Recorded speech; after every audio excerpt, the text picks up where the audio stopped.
Get up! Time to get up! Now! Get your ass together! Get up now! Get up!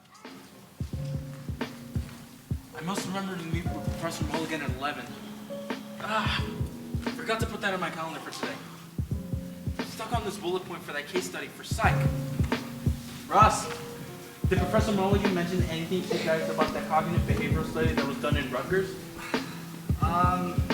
Yeah, but I think that was just a reference, Chris. She said she'd go over more about it on Thursday. And don't worry, if you're not there, I'll let you know. Cool, thanks. Why wouldn't you just go over it from the start? With another day. Oh, don't get smart with me, minor. Get up! Get your ass together. Wash your ass. And get ready for recreation before breakfast. Get up! Let's move! Come on! Go! See, this is exactly why my father was never fond of me choosing Harvard in the first place. He was always more of a Princeton guy himself. Though he went to Boston College, so I really don't know how that works out. But he always did say Harvard was like the New York Yankees of Ivy League. Great yesterday, but kind of disappointed today. Dude, you need a Yankee salary just to afford this crazy tuition. Don't you have scholarships? Yeah, but someone's got to go in their pockets for their bill. Glad it ain't us. Glad it isn't us. Okay, so according to the syllabus, we're supposed to touch up on the effects of urban gentrification today. But where's the reading? Hey, did we get the new reading from Miss Murphy yet? Man, will you let me sleep? I don't think we got it. You know, I don't see it in my binder. Look, Kareem, we got 75 more seconds before Dobbs and Crawford come in here screaming at us to wake up. Now let me sleep, man. Of which you just wasted 13 of those 75 seconds you claim you have. So, tell me this. How did productivity work out for you? As productive as me introducing my left boot to your eye. You can't even fight though. That's beside the point. Man. Oh, God. 37 seconds. Please let me sleep. Did you hear we're getting someone new on the team at the meeting today? Wait, so it's official? Kyle's out, like for good? Yeah, apparently so. Just when we got that win over Columbia, too. Yeah, it sucks. Hopefully whoever they replace him with will catch up to us.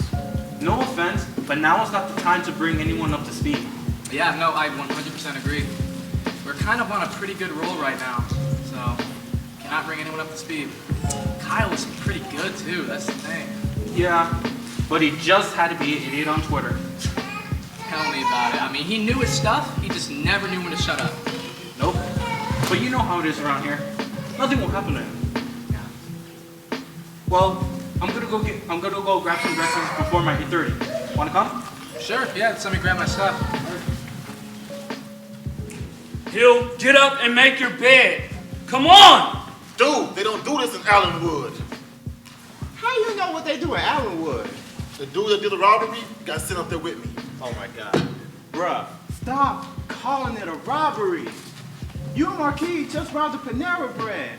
You can't be like y'all robbed the bank. Dude, will you leave me alone? It was money in that lunch rush.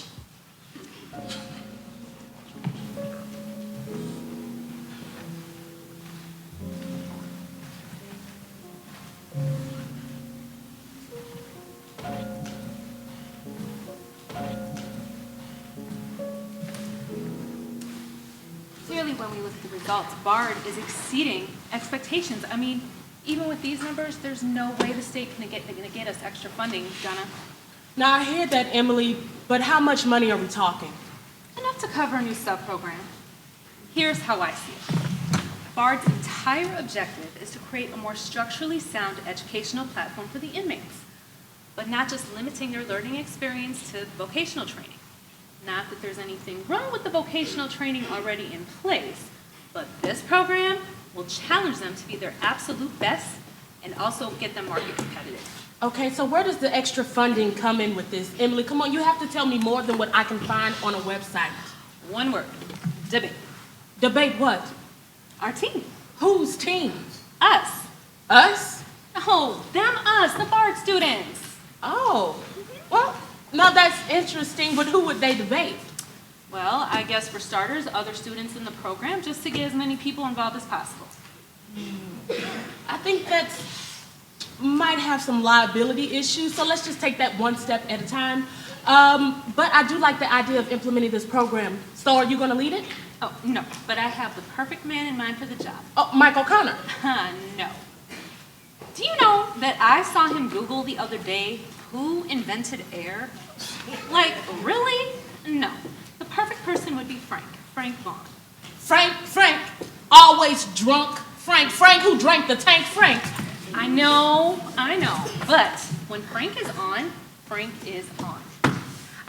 Look, Emily, between you and I, Frank is treading on really thin ice. I mean, besides his instruction with the program that is going really well, he doesn't turn up on time, he's insubordinate, he doesn't follow orders, the list goes on and on. Okay, yes, he may not be the most polished employee, but when we look at productivity, he's beating all the BARD professors. I mean, here, look at his statistics right here.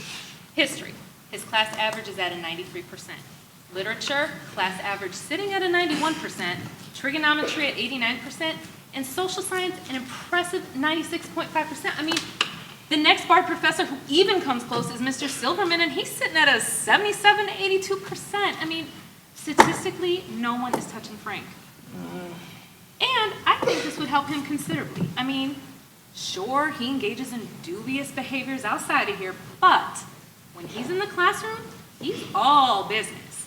Besides, who doesn't like to have a drink or two when we get out of this place? Look, nothing's wrong with having an after-work cocktail, but there's a big difference between that and becoming a black Charlie Sheen like Frank tends to do. You know what? How about we call him and see if he'll do it? Sounds good.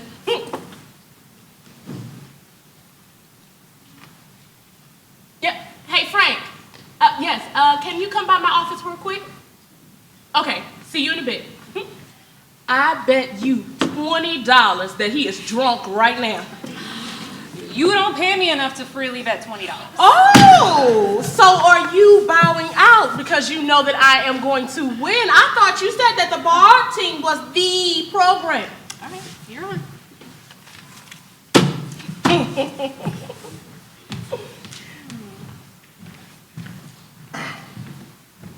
Oh, well, here he is, the man with the plan. Always. Morning, Donna. Morning, Emily. I was just preparing a lesson for tomorrow's quiz on, I was preparing for the framing yeah. Great work with your unit on domestic economics. High scores as always, Frank. Yeah, we got some really intelligent gentlemen in that class. Frank, are you feeling okay? Yeah, I mean, I had some bisque for lunch, and it's not settling really well, but I'm good. What can I do for you, boss? Well, you've been doing so great with the program so far, and Emily thought she could propose a really interesting idea to you. Care to explain, Emily? Gladly. Frank, I was proposing to Donna that she lobby for additional funding for the BARD program. Not just for more program materials, but also we're thinking it would be nice to start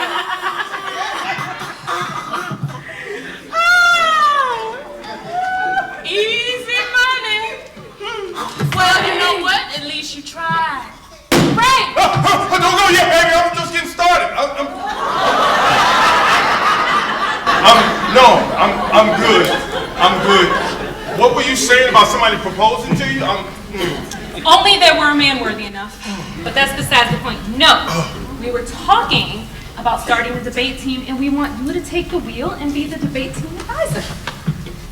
Debate team? Mm-hmm. On top of my already set teaching responsibilities? Oh. Yeah, I don't know about that. Oh, now Norris. come on, you can handle that. No. A full schedule like that, that'll drive me to drink. Not like he wasn't gonna do that anyway. Hey, wait a minute. I'm sober. Oh, for how long? The last 16 minutes? All right, look. Frank, we can adjust your schedule so it's not so strenuous on you. Have O'Connor take some classes off your hands. Kinda ain't nothing. You put him in there with those students, he'll ruin them. Emily, you know I love the program. I do. But I don't know anything about a debate. I mean, wait. How do you score points? How do you know what to research? How do you win? I mean, there's so many questions. I don't know. Oh, you know what? If you do decide to come on, then you can get a pay raise. Oh, okay, I'm listening. Yeah? That's in the budget. Yeah, it's in the budget. Now, you let me worry about securing the money, and you know that's how I roll, Emily. So, I'm gonna take care of that, and Frank, to be frank with you, this can only help you with the higher ups. Now, your track record leaves a lot to be desired, and this program can help you with those who make cuts.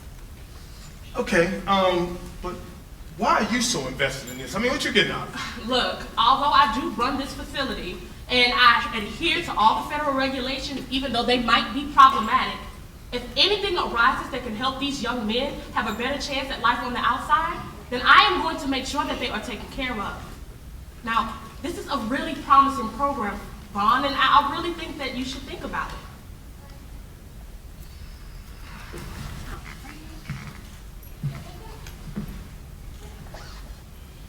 All right. I mean, but only if I can choose the students for the program. That's not a problem, but they must be BARD students. Copy that. How many we talking? 4. Okay, got it. All right. Okay, great. Now, you two can talk this over more in depth over dinner tonight, and you know what? It's on me. Ooh! Okay, boss, not bad. Hey, guess what? No White Castles for us tonight. Applebee's has got 2 for $20. Let's go. Smooth move, Donna. That's how I move. Now, you make sure that you secure something positive out of this. I'm going to go secure the funding. And please, Emily, do not drop the ball with this. This is a very promising program, and I know that we can succeed. Agreed. We're on this. Debate. The commission has decided to modify that rule, so we won't run into that little snafu again like we did last time. With that said, speaking of change, as you can already see, I wanted to introduce you all to our newest debate team member. I know, I'm late. You could blame it on my pathetic excuse of Professor Dr. Tanaka for holding me back to help the new TA get caught up with the group activities. And first of all, why do you even have a TA? Because last time I checked, this wasn't some welfare-infested state school where that type of mediocrity is tolerated. And second of all, is it really my responsibility to make sure your TA is up to speed? Because last time I checked, I was a student. I don't get paid to be here, although I should because none of you are touching me academically. And I am this close to getting into Phi Beta Kappa, and I'll be damned if I waste my skill set on some loser TA with just a bachelor's to a name. This school is becoming a joke. What did I miss? Thank you for joining us, Trevor. I was just going over the commission's new ruling pertaining to that little detour that happened during our last debate. Yeah, what the hell was that all about? Okay, it was more of a communication disconnect between one of the debate judges. These accidents sometimes happen. I'm sorry, at the expense of us possibly losing? I think not. It's becoming such a joke how lightly we are taking his mistakes. I mean, it's good that we dominated in that debate anyways, but if we had lost, I personally guarantee you I would have made sure that judge lost her job. That judge had no affiliation with the university sector. Oh, doesn't matter. My uncle knows people. Alrighty then. I mean, okay, again, I'm glad that they're putting things into place for change. But our victories and our paths to victories should never be anywhere near being at risk. So, Tracy, please proceed. Thank you for your permission, Trevor. As I was saying, moving on, I wanted to introduce you all to our newest debate team member, Miss Kelly West. Welcome to the team, Kelly. Thank you, Tracy. Thank you. The pleasure is ours. We're so happy to have you on board. Absolutely.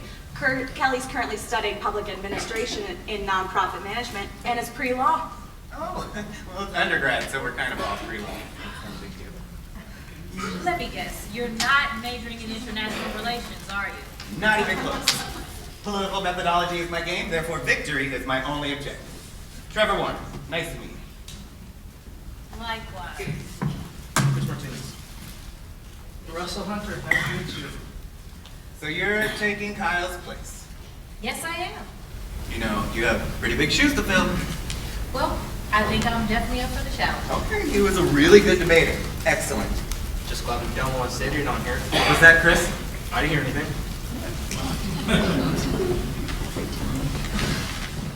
Well, hello, everyone. Hi, Paula.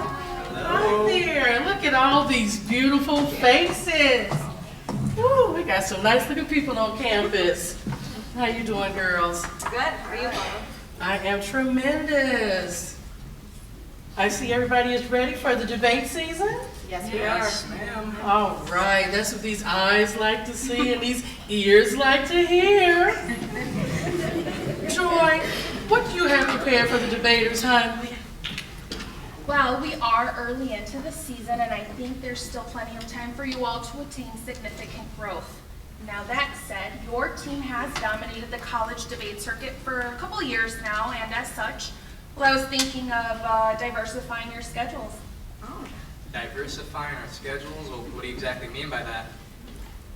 Meaning you won't go up just against universities. There will be other debate teams you'll go up against.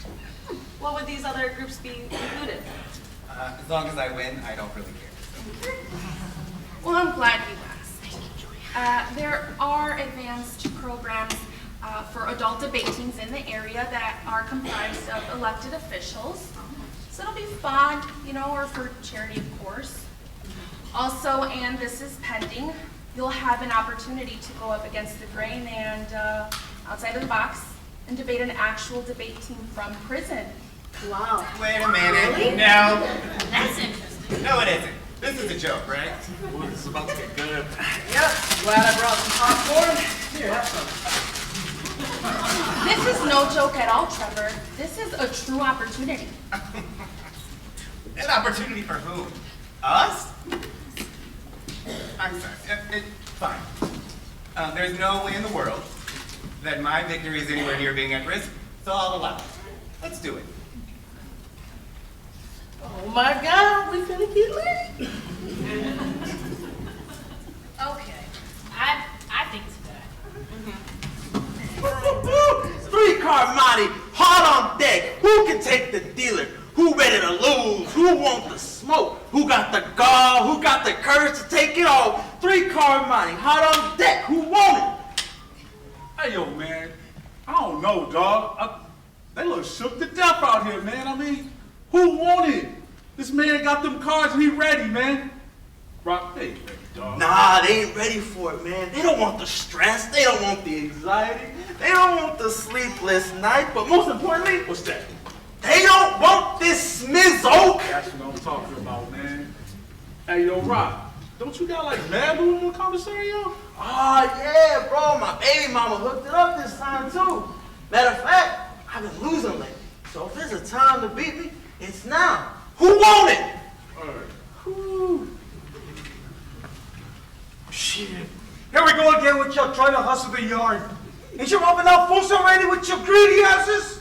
Listen, man, you just mad because I bust that ass at Domino's last week. I mean, step the game up, son. Oh, yeah? Yeah. But I see you stay quiet about the dice game from the other day, huh? Hand me up easy, son.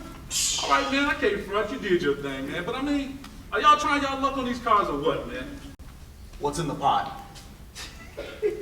Hey, my commissary stash is crazy, bro. Ask anybody in the yard. You beat me on this three-car money, I'm dropping off $10 worth of ramen on your sale. Really? That much? Just to guess your car? Yep. Done. No, man, be careful. Rocky be hustling all these other guys out in the yard, man. You may want to rethink this. Mira, bro. It ain't no hustle. It's just a game. You want to do it or not? Yeah, I'm in this. Let's go. But if you lose, I'm not gonna lose. Let's go. you owe me $7 worth of commissary off this list. So 7 and 10? Si, senor. This is a joke. Let's go. Orale, we got it in. All right, check it out, check it out. The Queen of Hearts is what you're looking for. Okay? Check it out.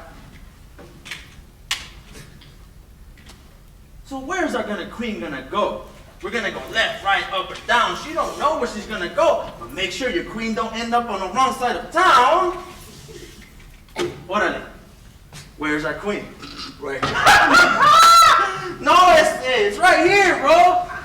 That's a lie. I saw it the whole time. No. Look, you want to try your luck? Double or nothing. It ain't even worth it, man. Don't even bother, bro. No. Let's go again. Double or nothing. Wait. You sure you about that? You're damn right. I don't lose. Let's go, Rocky. All right. We'll do it again, bro. All right. You ready? So, here is your queen. Queen of Hearts is what you're looking for. She wants to go to the left, she go to the right. Don't know where she's going, just make sure you don't end up in this fight. Where is our beautiful reina? Right here. She's right there. No, I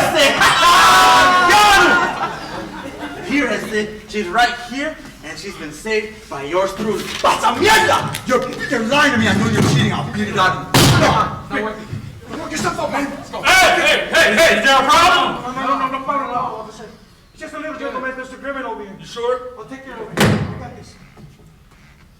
Olvídalo, vámonos. That's right. No hay razón para que nuestros problemas sean más grandes que estos. Let's just get out of here, man. This is not worth it. Let's go. I got you, Rock. Yeah, I got you. you definitely got me. You got me on $14 with the commissary, and I'm gonna let you know when I'm ready to cash that in, that's it. Let's go, bro. Hey, bro. That was close, dog. That was real close. You would have spotted me, though, right? Hell no. Bar crew, pull up. If you ain't bar crew, I don't know you. Bar crew, come on, let's go. Mr. Vaughn, man, I'm feeling good. I read the assigned reading. I just came on a little come up, and for once, I called my baby mama today, and she didn't give me her little Latina attitude. Man, life is great. You do remember we're in prison, right? That part. Whatever happened to prison being a state of mind, and we can escape our minds through these books, right, Mr. Ron? Well, to be honest, that's a little easy for me to say to y'all, considering I go home every night. Wow. Where do you go, man? You got jokes, coach. But to be fair, Rocky makes a good point. Who? Not this Rocky, yo. Come on, bro. It's not every day where I can hear how great and how handsome Rocky Pablo Escobar is. This boy make one good point every 3 years and he think you're Jesus Christ. What's with your ass down, yeah? What Rocky was talking about was the importance of perception. How do you view your current situation? I mean, okay, it's not sunshine and roses. It's not a newly paved road.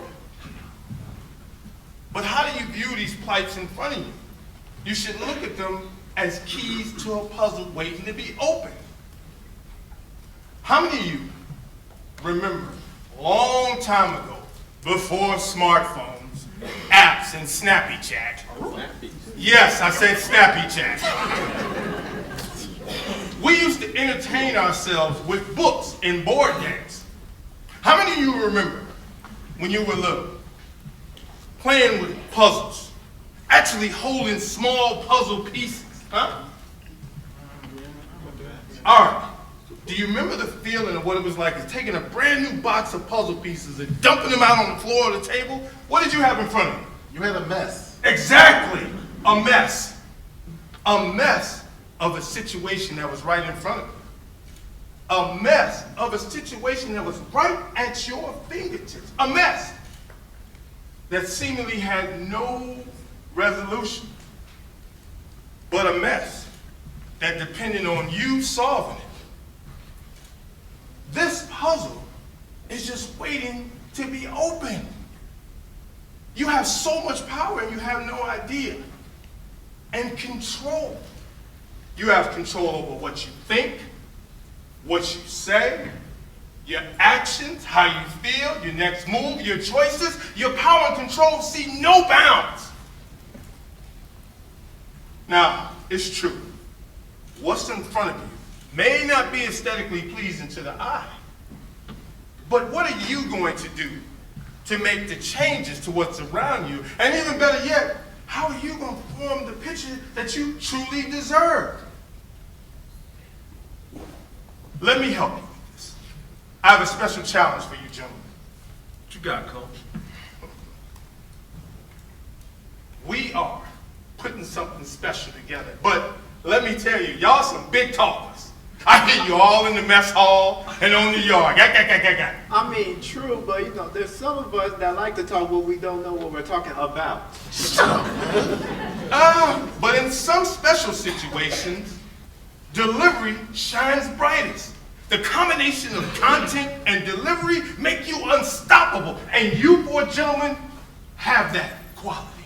Man, if I wasn't tripping, I feel like Coach is about to ask for a ride or a dub or something. I'm saying, man, how much you need, Coach? Not how. What? What? Huh? Okay. Say what? You're asking the right questions. Debate. We're forming a debate team. Who? The BARD program. With whom, though? You. Me. Yep. And Marcus. And Nate. And Kareem. This right here is the nucleus of the BARD debate team. Now I'm pretty sure you're asking, Coach, why us? And I'll tell you why. Marcus, you show great, strong, apt insight on how to bring light to logic to reasoning with research. Nate,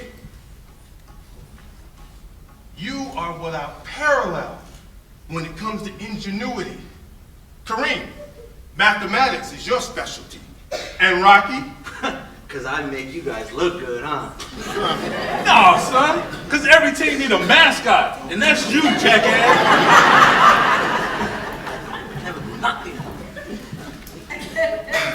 Besides what Marcus just said, Rocky, your historical background. Oh, okay. Together, all of your specialized areas of skill, you can form Beast King Goat Lion. What? Armored Derricker 15. Bro, you old. Yeah, man. I swear. Voltron. That sounds like some kind of sushi. Power Rangers. Hey, I don't want to say that, man.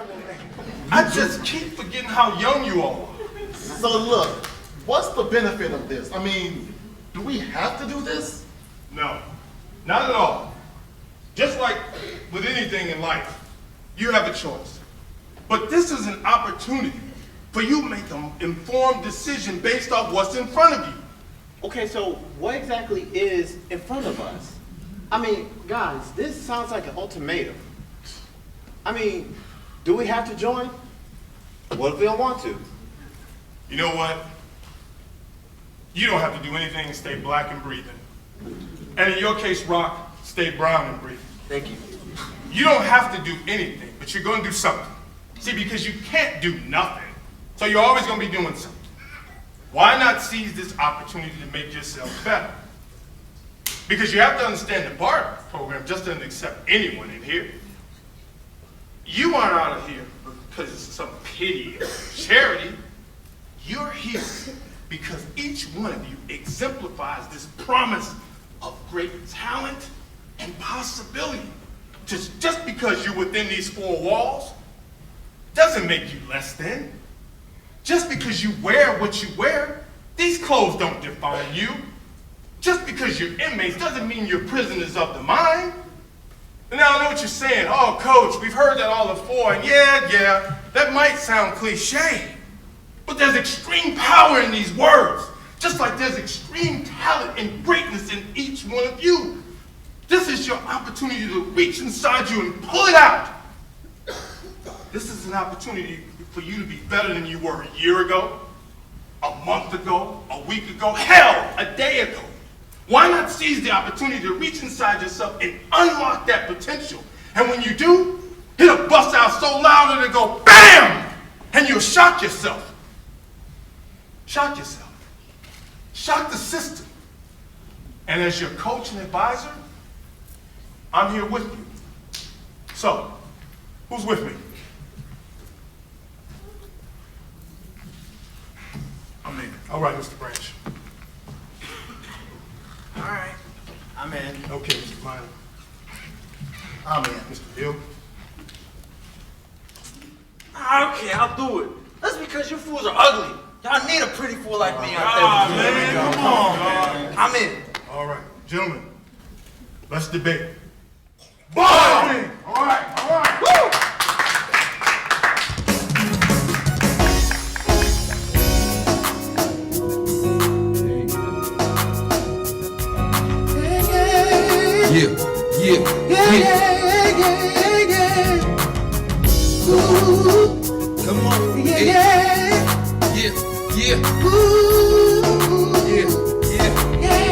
Come on. Come on.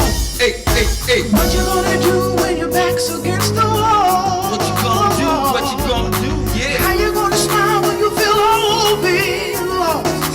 Tell me what you gonna do when you need a little more grace. Just a little more grace. Hey. Gonna respond when they come to test your faith. Hey.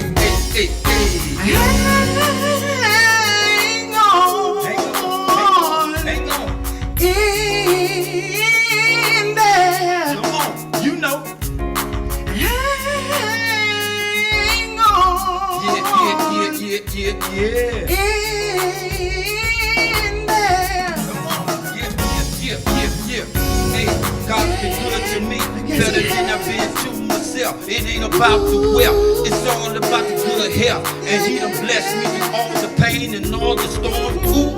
I know that God is good, He's gracious and merciful. I know you heard me though, so we gon' keep on flowing like we flow. Lord, just help me into the grace, let it go. Hey. Hang on. In there. Yeah. You gotta hang on. Yeah. Come on.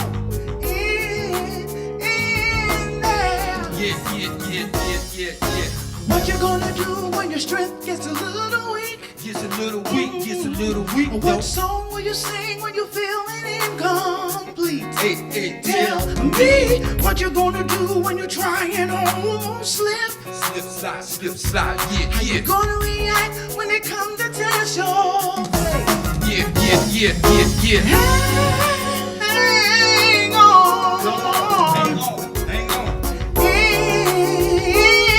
there. Yeah. You gotta hang on. Yeah. In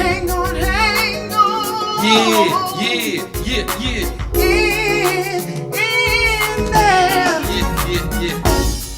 I've been blessed by the best, rest up on my chest. The only thing I want to do is take a little rest. God's been better to me than I've been to myself. And Lord help me through all of this. I know that things gon' work out alright. And I'ma hold on by the end of the night. Everything be a blessing. Oh Lord help me. Oh yes, it's a test. Hang on, come on. Yeah. You gotta hang on. Hey, wow. In there. Hey. Hang on.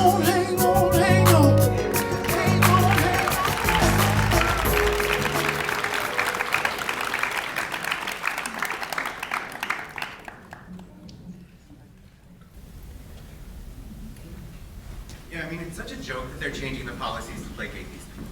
Just a bunch of freeloaders. You've got to understand that decisions were made and they're going to be installing a new person who will do all the rah-rahs for the people on the surface, but underneath will be taking care of our decisions.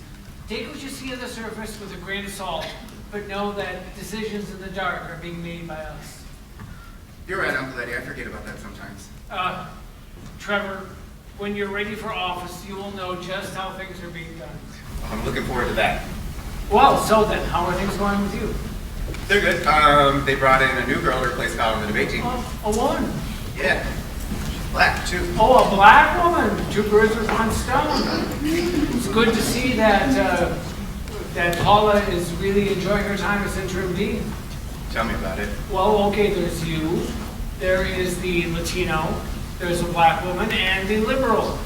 It was great for the optics. Now, Paula was always very good at public relations. You'll be fine. Speaking of optics, so get this. Paula, Joy, and Tracy had a meeting, and they're working on a plan to get us to face off against other debate ensembles. But like non-traditional ones, so like a community league, or maybe like a high school honors club, but this is the one that really got me. They want us to go against actual prisoners. Oh, really? That's different. I mean, can you imagine me, of all people, sharing my stage with some convict and some criminal? And there's no doubt in my mind that Paula pushed for this. She probably has a son or some other family member in jail. Someone gave him a copy of Great Expectations, and now he's walking around his cell thinking he's some kind of scholar. I'm really curious as to why they're doing this now. It can't be for the exposure. There's got to be something else involved here. They didn't happen to tell you which correctional facility they've been putting it in front of, did they? No, not at all. Right now it's kind of general and just kind of in the planning stages. But if they did, can you imagine what kind of background check they would do on us? Uncle Ed, I have seen Orange is the New Black, and I know how prison works and what goes on. Well, if that's the case, then I'm sure you're ready to get right in there. I'll say. Interesting. Very interesting.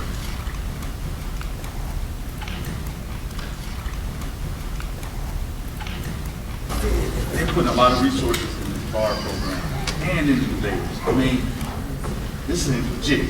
How so? I mean, it's different. Different in a good way. Well, do you think it's gonna help push your release date up? Now, that I don't know.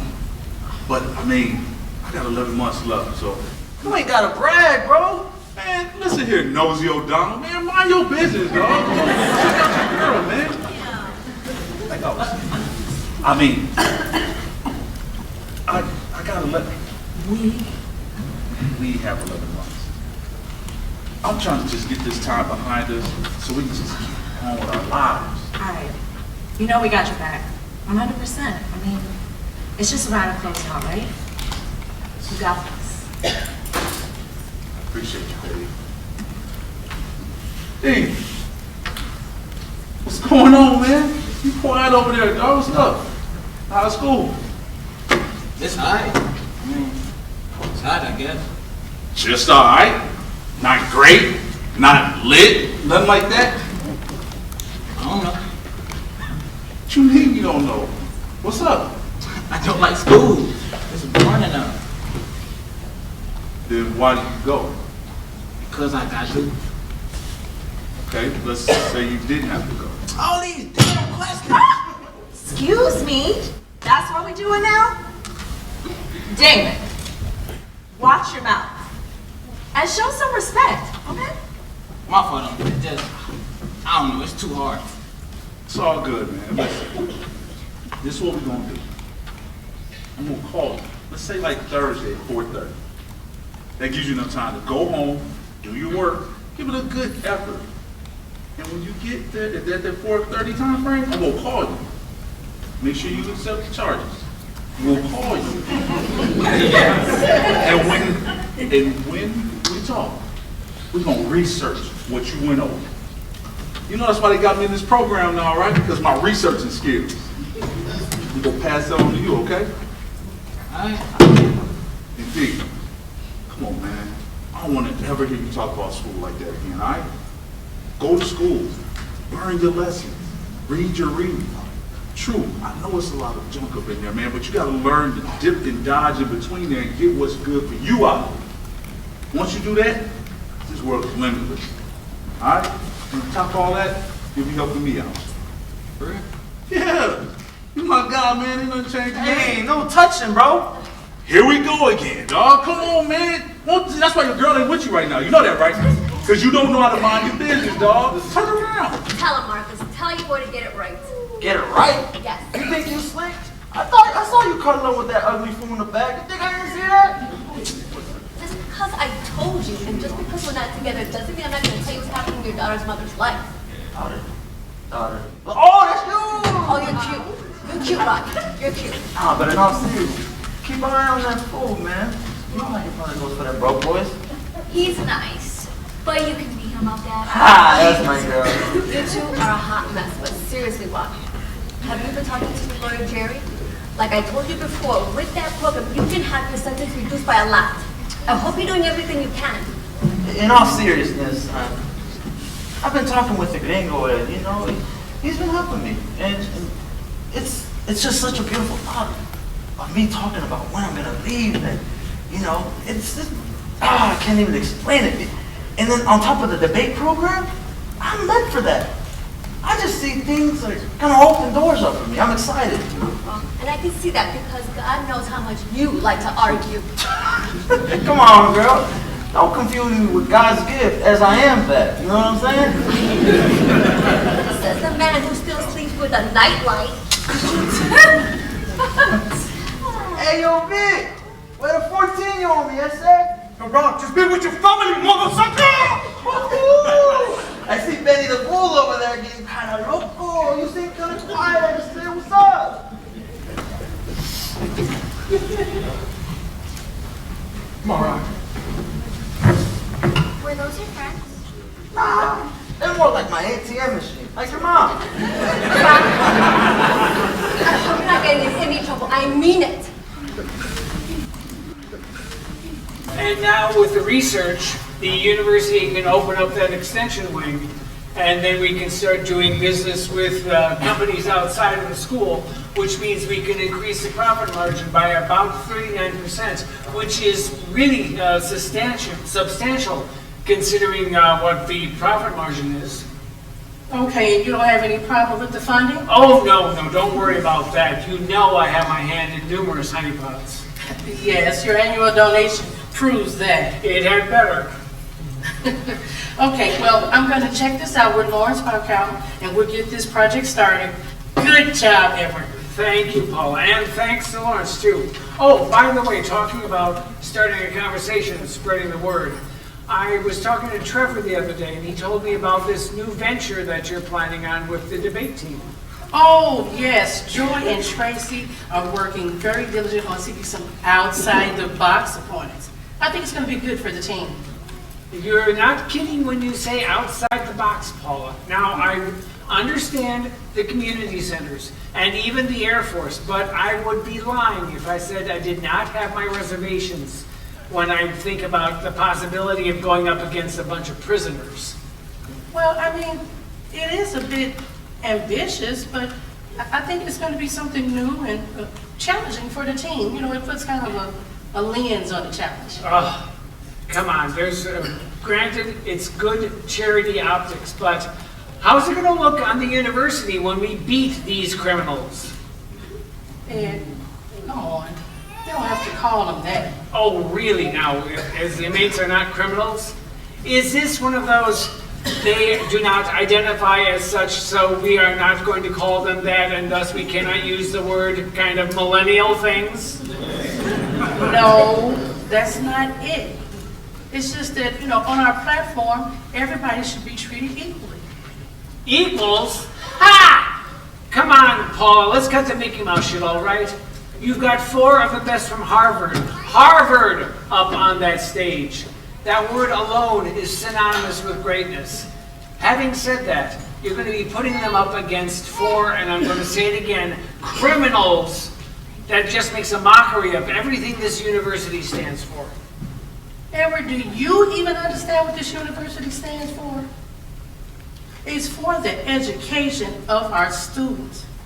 Their skills in math, their skills in science. I mean, any obstacle out here, we are trying to get them prepared. You know, Edward, I understand you're an alumni here and you're a businessman and you're very smart, but these old ways that you're thinking about, it's out the door. It's gonna be a cosmic shift. You need to get used to it, because it's happening now. I should have expected such a liberal response from you. I beg your pardon? Paula, you're a great leader, but you can be very blind when it comes to the basics. The very basics that are supporting the ground that we're standing on right now. I am in no way on board with this "we are the world" thing that you are trying to do right now, where we lower the standards of the university just so these felons can feel like they belong, if only for an hour or two. If what you are trying to do is to gain an empty victory for the university, then it's you I feel sorry for. But what if the inmates win? The inmates win? Oh, Paula, you're a very smart woman, but right now, you're making that very hard to swallow. Maybe I should see myself now. You know what, Edward? I'm trying to keep my cool here, but let me explain this to you. I believe in our students, and I damn sure believe in our debate team. Any obstacle that's out here, they're going to beat it. And I think any platform can be shared by any one of us. It's a picture out there that's painted, and you need to see it, but you're too blind to see it. Get your eyes fixed. You know what? I think you need to leave. Good day to you. Good day, Miss Wallace. I'll see myself out.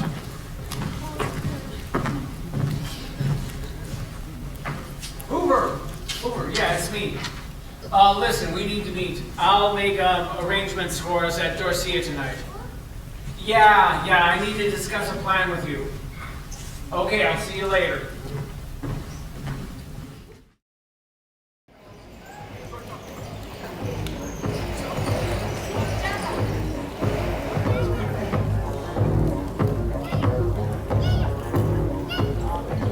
Welcome everyone to today's debate, where we have the bar debate team from Cleveland Correctional Facilities facing off against Bernard College debate team from New York. Good luck to both teams.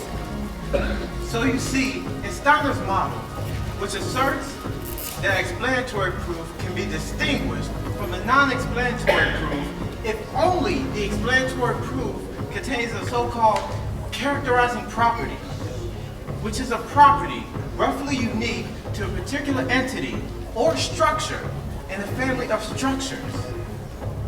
Here, family is taken as primitive. Take, for example, Kitcher's model, which asserts that a proof is explanatory if it provides the unification of disparate methods. Thank you. And the results are in. Congratulations to the bar debate. Welcome to today's debate, where we have the bar team from Clinton Correctional Facilities facing off against Fordham University's debate team from the Bronx, New York. Good luck to both teams. So today I'm here to tell you about the energy and the source of imperialism. You must consider the following 5 factors. Let's all begin with economics. I mean, this is straight up. You got any bread? Your plant can't move anymore. Then we bring up territories. The more land you got, the more of a structure you have to build buildings, to invest in medical research, and open clinics up. Which goes to my next point, ethnocentrism.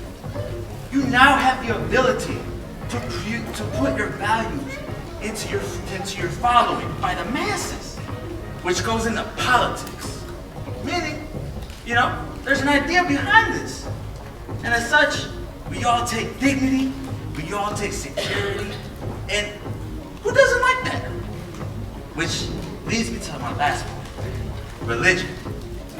With religion, you end up adding all your members by the masses, and your message elevates and multiplies and gets out there. And those 5 factors are the pillars of modern day imperialism. Thank you. And the results are in. Congratulations to the bar debate team. Yes.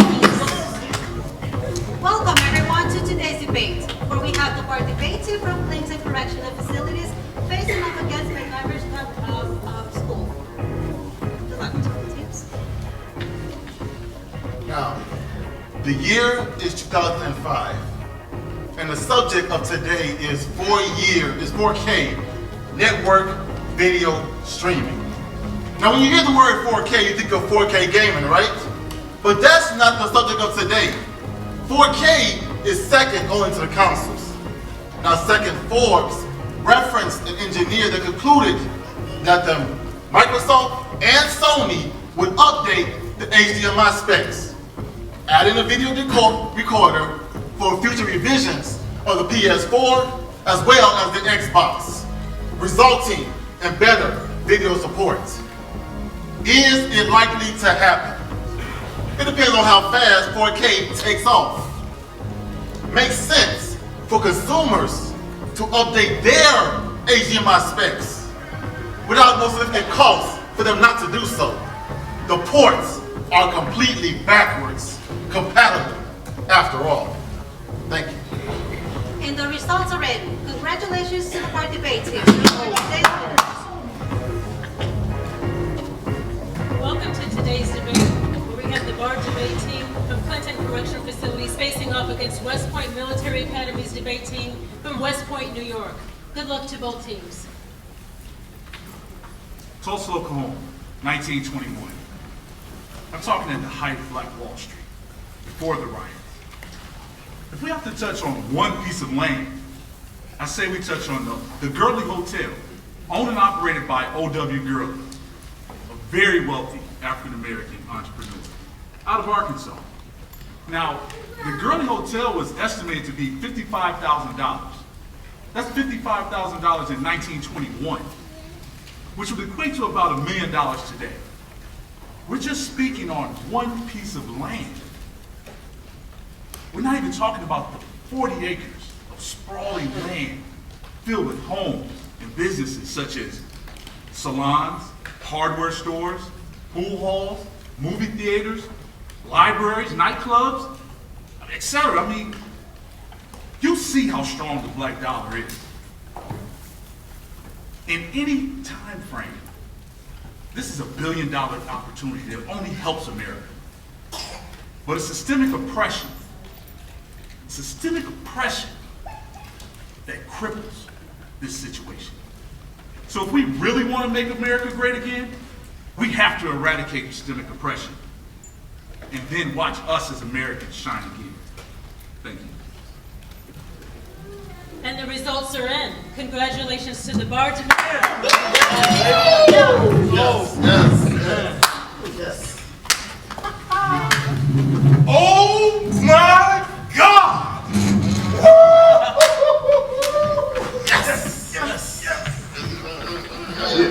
I'm telling you, listen, they line up, you knock them down. Oh my God. Listen, wait a minute. I seen the 85 Bears. I seen the 96 Bulls. I seen the 2005 White Sox.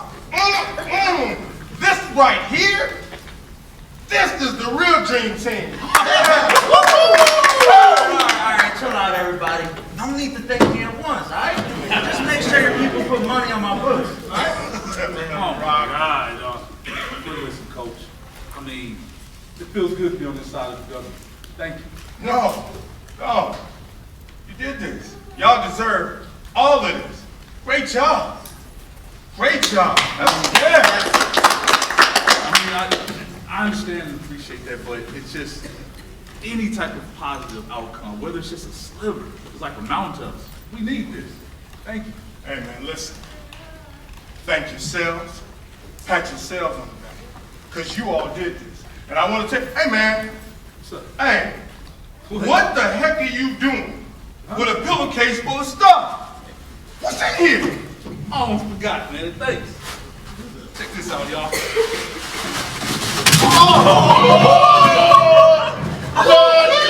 Where you get this woman from, boy? Hey, man. Yeah. Hey, I I went to commissary to get some deodorant. That's not good for you. And they told me that my account was in the hundreds.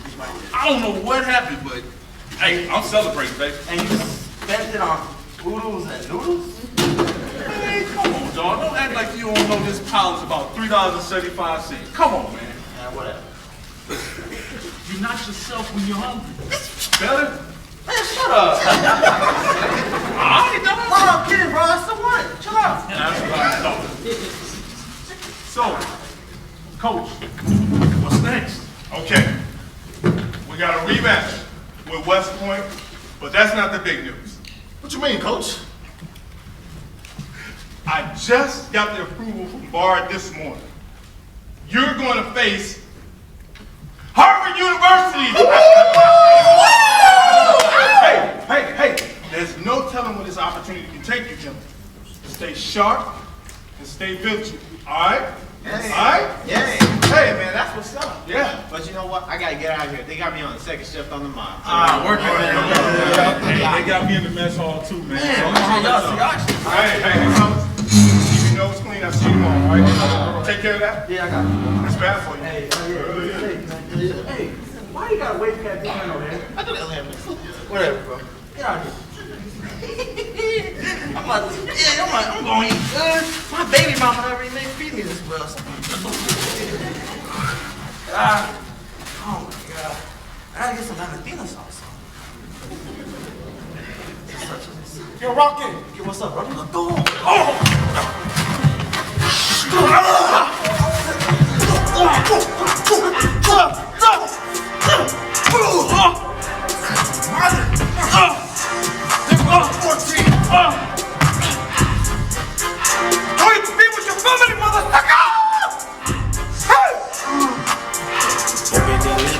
When it's hot, turn to the city, I rock on the notch. Got some more minutes, I keep me a knot. I created Thank you all for meeting today. I know it's impromptu. I'm just glad I could get you all while you had this free hour. As you've probably already seen in your emails, we did get the green light to face off against the prison group. I'm really looking forward to this, considering how interesting and entertaining your last few matches have been. Yeah, this is gonna be great. This is gonna be stupid. It's like a basketball game with the Harlem Globetrotters. It's just a glorified exhibition game. But we're gonna crush them. They're not too bad though. I read up on the program they're in, and they're the cream of the crop there. Cut it out, Chris. Cream of the crop in prison means you can maybe kind of say your ABCs. Like it's not that hard to excel in. I mean, we can't judge though, Trevor. I mean, we have no idea what their program is like, their training, their education, nothing. But that's the thing though. We have a pretty significant advantage over them. They don't have internet access. They have books that are very outdated, and for them just to get new material takes about 3 months just for it to be approved. So this is the area where Trevor may be right regarding our advantage. Oh, thank you, Christopher. So then what's the plan? I think we kind of take it easy on them so it looks like they belong with us. No, we approach this the same way we've approached all of our other matches, okay? At the end of the day, I don't care where they lay their heads at night or what they did in the past. When we get up there on that stage, we're all equals. Exactly, Kelly is right. The way I see it, it's like when someone goes blind, the rest of their senses heighten significantly. Since these inmates are without certain resources, they may be stronger in traditional research, so we should not take them for granted. I don't care. Can we just study? I mean, that's why we're here. Whatever.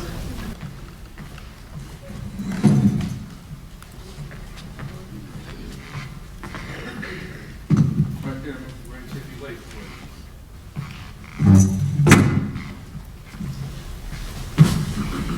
What's up? Hello, Mr. Branch, correct? Yeah, that's right. What's up? You don't know me, but my name is Edward. Edward Warner. I'm pleased to meet you. Hey, happy to meet you as well, but why are you visiting? Let's just say I have a vested interest in your journey and progression. Journey? Dude, I'm in prison, man. Ain't nothing laying around here. I've got a vested interest. You are the captain of the Bard program debate team, correct? Yeah, but... And you have been defeating, let me get this right, there was the Bernard, Fordham, Medgar Evers, and West Point, correct? That's correct, but And this is all very good for you. It looks very good in your record. I hope this will reflect well on your record, yes? well, to be honest, I hope so. And as long as we're being honest, I have been informed that in the near future, you and your debate team will be meeting up with the Harvard debate team, correct? Yeah, right after West Point, we got Harvard. All right. Well, you also don't know this about me. I'm not only a Harvard alum, but a major donator. Okay. Yes, you go to the campus, and one of the wings of the major buildings is dedicated with my name. Oh, okay. Nice. So you should be able to appreciate why it is that I'm asking you that you and your debate team drop out of this matchup. Wait, what?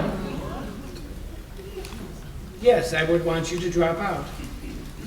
Why would we squander an opportunity to debate one of the most prestigious college in the planet?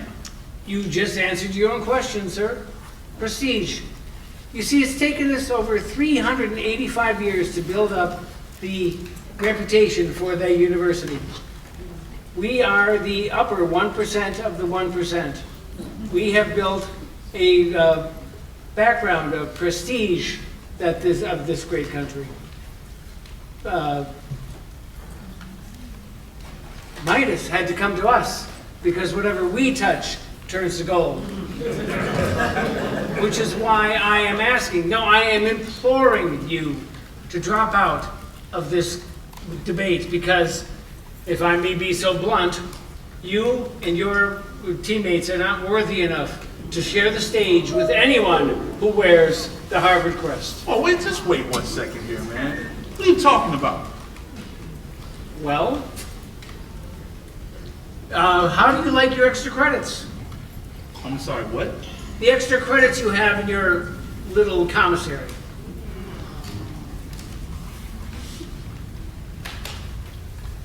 You mean you haven't noticed? You didn't check out when your credits went up? You really didn't notice when it went from a mere $8.75 to a very handsome $500? You thought this was normal? This was just what's to be expected? In the most abnormal and inhuman place on the planet, a state penitentiary?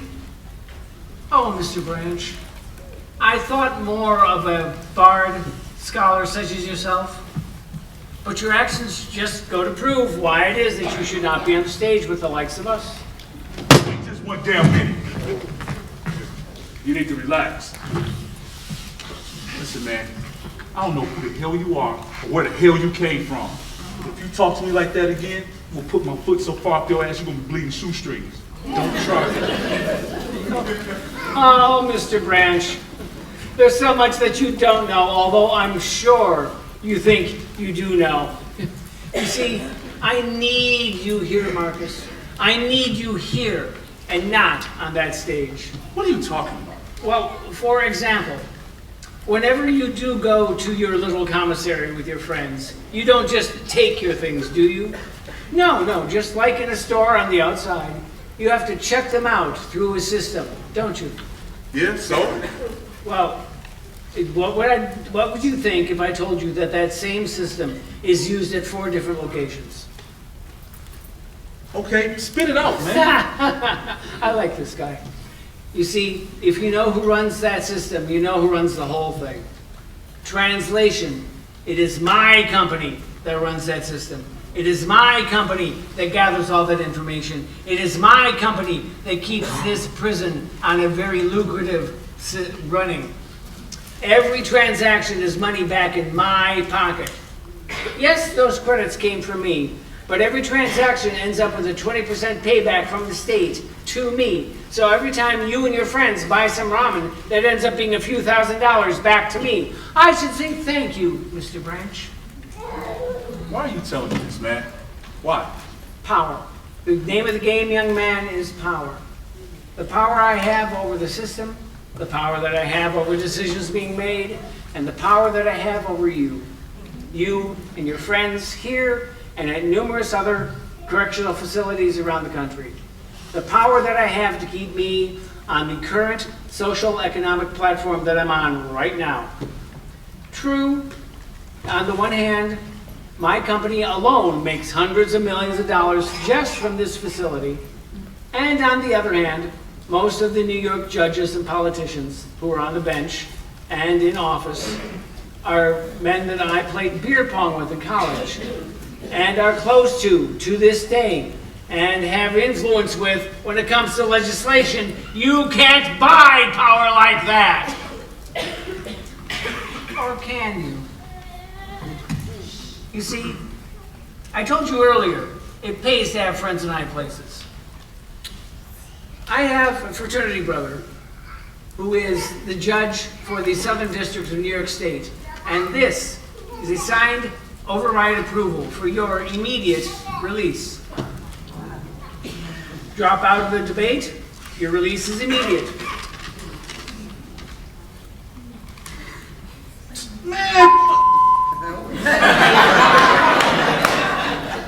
Or you can be full of pride and refuse and remain. The choice is up to you, Mr. Branch. Guard. Now, they're going to confiscate that from you, so think about it for a couple of days. I've got more copies. Oh, and by the way, what do you think Olivia and Damon will think when they find out your decision to stick it to the man? Good day to you.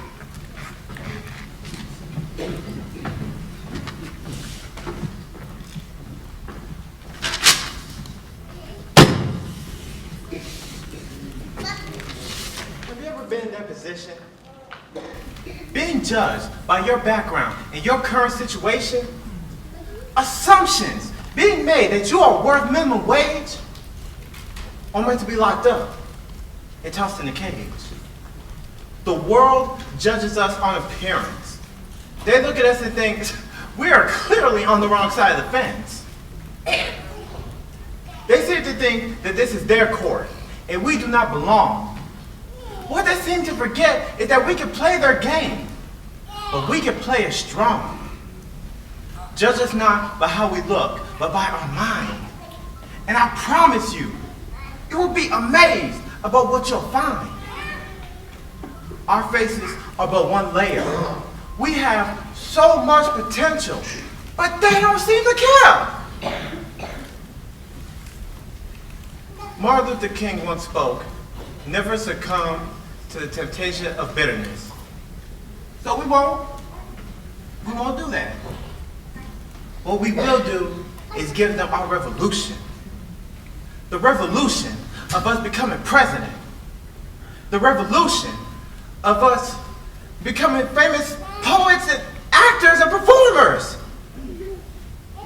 We have Will Smith. We have Tupac. We have Angela Bassett. We have Maurice Prophet and Bayside Production. That's right. So do not stand there and tell us what we can and cannot do. Because I'm here to tell you we can do anything and everything y'all do.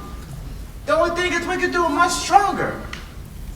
And rest assured, we can do it much better. That's right. Amen.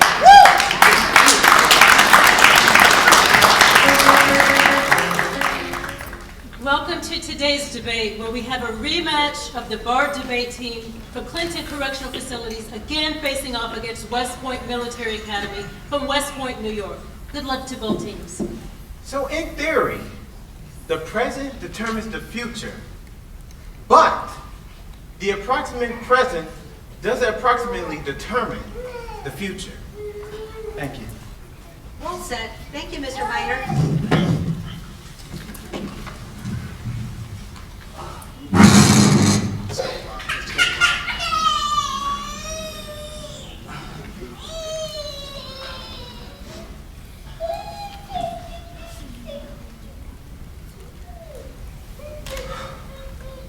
So the scholars developed like new ways of writing, and It was inquiring across macro historical, like some sort of analysis, and it was an international system of building or something. That's my response. Oh, okay. Thank you, Mr. Escobar.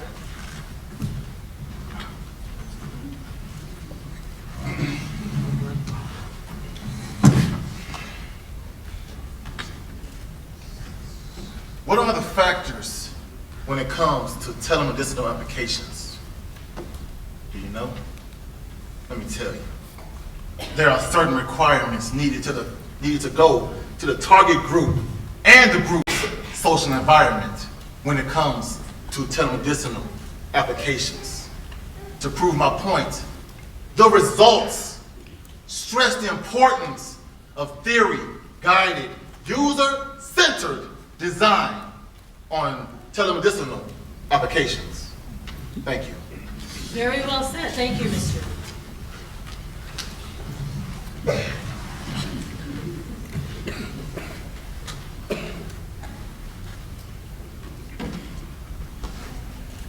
So, today we're talking about Elliot Wade. Elliot Wayne, he... You mean Wade, right, Mr. French? Yeah, yep, I mean Elliot Wade. Elliot Wade, he created some type of theory where, I mean, had to do something with the stock market. I mean... Are you able to explain? Yeah, I can do that. Elliot Wade, he created a theory that predicted the stock market move. Wait. If I can interject. Pertaining to Elliot Wade, Elliot believed that the stock market behaved in a random and chaotic manner, but that it trades on repetitive systems. I believe that's what my partner was trying to convey. Yeah. Thank you. What he said. Okay, thank you, Mr. Hill. And the results are in. Congratulations to West Point Military Academy. You are today's winners. Have a great day, everyone. That concludes today's matchup.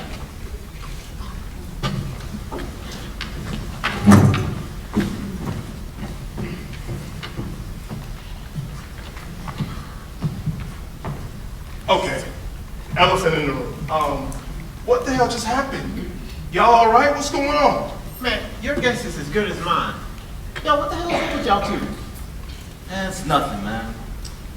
Nah, you the one that had that up face on when Gold Girl pressed me from West Point.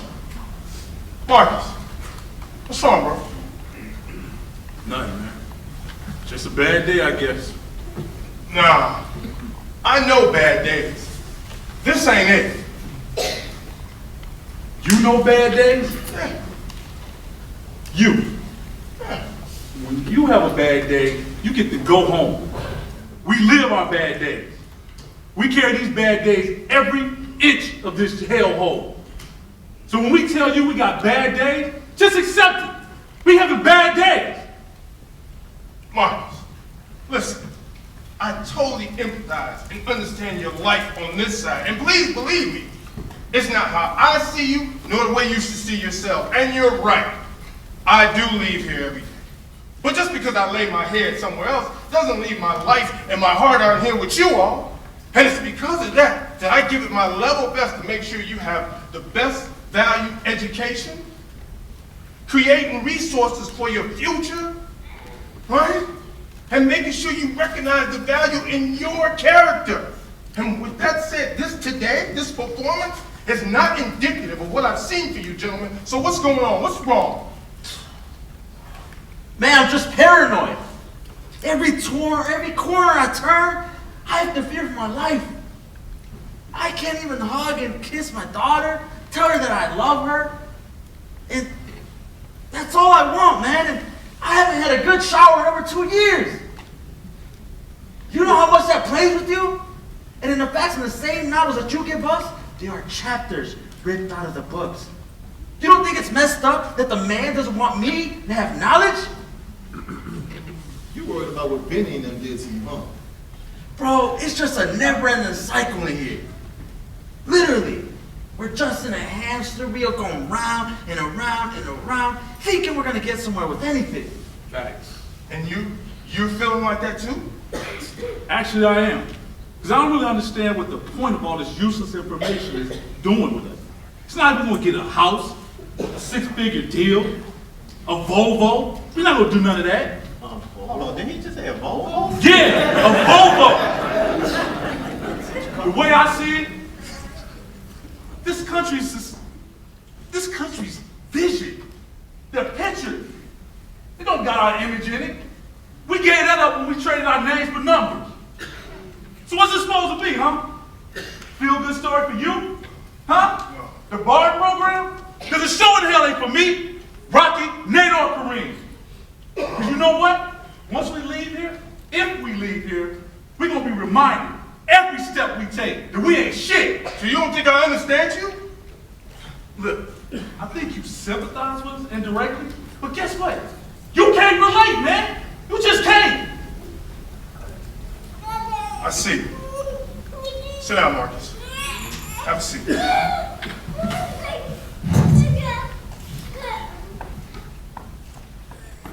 Fellas, I know the narrative that floats around about me, that I'm some babbling, drunken fool. I hear it. I hear the whispers. But truth be told, I'm not a fool. Do I like to drink? Hell yeah, I like to drink. I love the sound of twisting off that cap off the bottle. And when that brown liquor hits these lips, ooh-wee. I don't hide my love for alcohol, but I can't escape the judgment that comes along with it. I can't. Folks looking at you, wondering if you got it all together. Folks looking at you, scared, wondering if you're gonna go off. Folks giving me that look of disgust as if they've never had a drink before, especially a sip of champagne on New Year's. And it doesn't end here. It's at work, it's at church, it's with family, it's at the center, it's everywhere, and I can't escape it, but it's the truth in my own mind. That's where I find peace, and it's that peace that gives me freedom. So these books that you talk about, they aren't just hundreds of pages just bound together. They are keys to your freedom. So when someone says, oh my God, do you know Frank Vaughn? And another somebody says, oh, you mean the drunk? Do I let that define me? No. When someone says, Nate Hill, and another somebody says, oh, you mean the arsonist? Do you let that define you? No. When somebody says Kareem Minor, and another somebody says, oh, you mean the thief? Do you let that define you? No. When somebody says Rocky Escobar, and another somebody says, oh, you mean the embezzler? Do you let that define you? No. When someone says Marcus Branch, and another somebody says, oh, you mean the identity thief? Do you let that define you? Hell no. So why would you deny yourself an opportunity to create separation from all this? Change the narrative here and external here. Gentlemen, this isn't just memorization. This is the way to take the pen and rewrite your future. Rocky, you got into it with Benny, right? What happens? What do you do when you fall down? Well, You get back up. damn it, that's right. You get up and you move forward. You don't stop. Marcus, I looked at the visitor's log. A man named Edward Warner came to visit you. Now, I don't know the man, but I know of him. Very influential in the corporate sector. Harvard alum. So I have to ask you, Mr. Branch, did he come to visit you out of care? No. No. Did he come to visit you to deliver a message from the family? No. Nah. Did he come to present you an opportunity? Maybe. Maybe. Or yes. The guards brought it to me. But what I want to know is what's going on with this? Listen, I didn't sign anything. I didn't agree to anything. I mean, but you just can't help but consider. Can't think, man. I haven't been with my family in years, man. Years. Now, I get along with y'all for the most part, but I mean, who dumb enough to not even think about taking a situation like that? I mean, so yeah, I considered it. What? So you were gonna leave us? Man, I thought long and hard about it. Look, tell me you're gonna make the right choice. Tell me that you're listening to what I've been trying to tell you. Tell me that you understand that I'm trying to help you be the man you can be and the example I know you want to be. Tell me that you understand that the man that drew that up has no good intentions for you and only wants to take advantage of another incarcerated black man and posterize his control over some unfortunate soul. Hey, tell me that you understand that these books that we read and not this is a source of power, a power which you have. So I ask you, Mr. Branch, who has power over you? Some Wall Street dirtbag or you? My mom always told me that life is about choices. I wasn't thinking about that when I was still in them cards, though. I'm damn sure thinking about it now.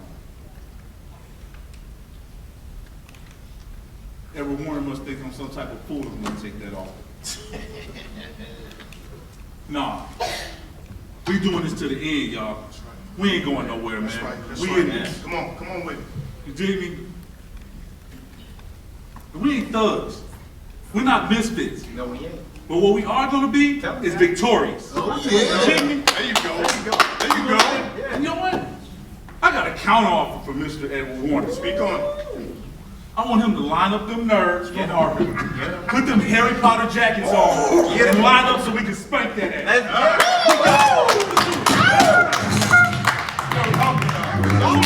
Hey, but for real though, you weren't gonna leave us, right? It's never that, man. Hey, you better you than me, because I would have done signing these papers. Hey, you know how long it's been since I've been with a woman? Bro, you've been with a woman since you got here. Oh! So I guess you haven't talked to your sister, huh? I gave her the hoochie coochie while I was here, Hey, there's only one thing left for us to do. What's that, Coach? Win. So no go with the agreements, huh? No, that's not happening. You know how they are. They're so full of pride, but no plans in place. Typical. So, is everything else all set? Yeah, we're ready. Is Plan K in place? It is, and we will pull that trigger if need be. That's good. You know, I was not on board with this earlier, but now I want to see those hoodlums burn. They will, Uncle Eddie. Attaboy. Attaboy. Welcome to Clinton Correctional Facility and welcome to today's debate between the Bar Program Debate Team facing off against Harvard University. Please take your seats.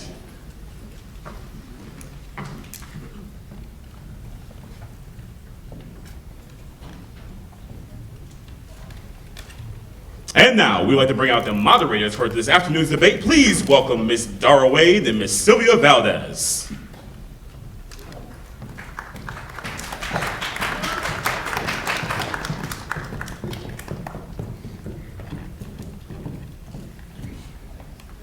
And now, we'd like to bring out the facilitators of the Harvard University debate team. Please welcome the interim dean of students at Harvard, Ms. Paula Wallace, the director of Harvard Special Events, Ms. Joy Morales, and the debate team advisor, Ms. Tracy Middleton.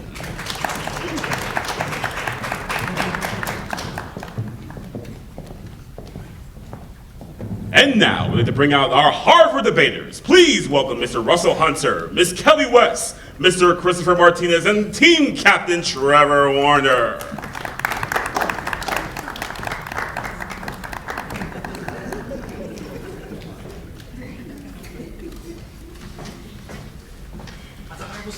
Shut up, Chris. It doesn't matter.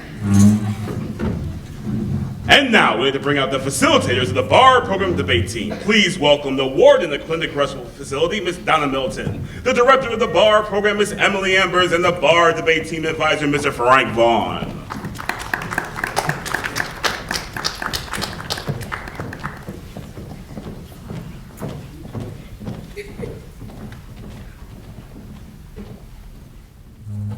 And now, we'd like to bring out the bar team debaters. Please welcome Mr. Nate Hill, Mr. Kareem Minor, Mr. Rocky Escobar, and Mr. Marcus Branch.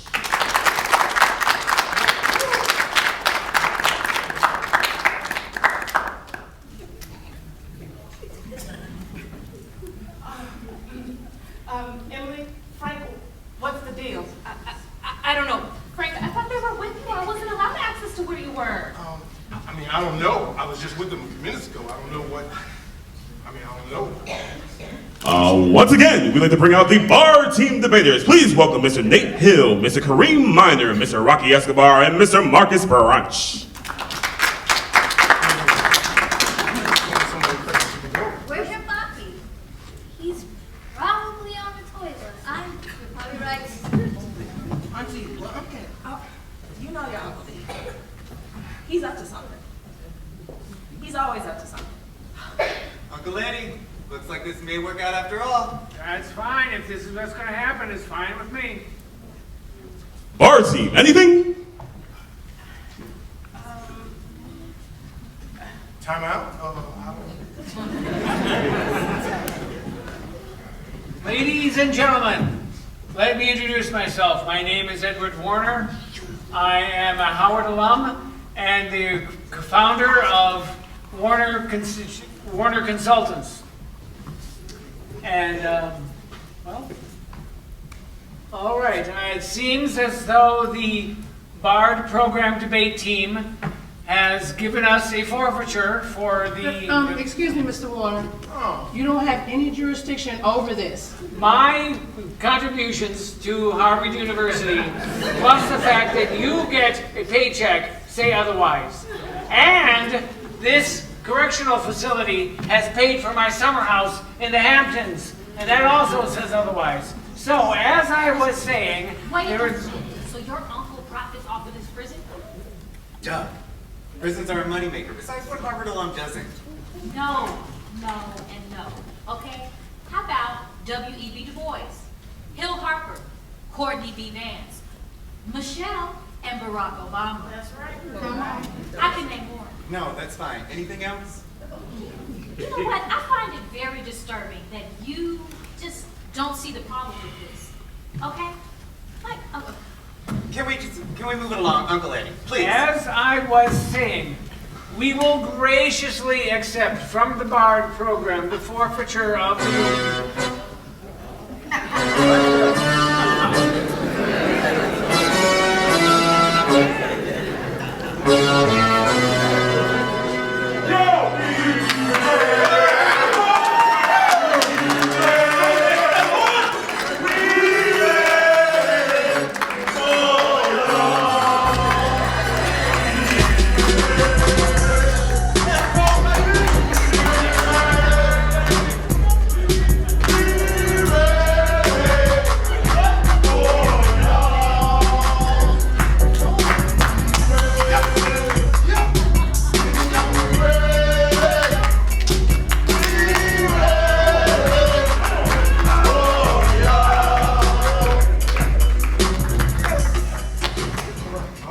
All right, and now that all participants are here, we will now have our national anthem performed by soloist Vivian Morrison.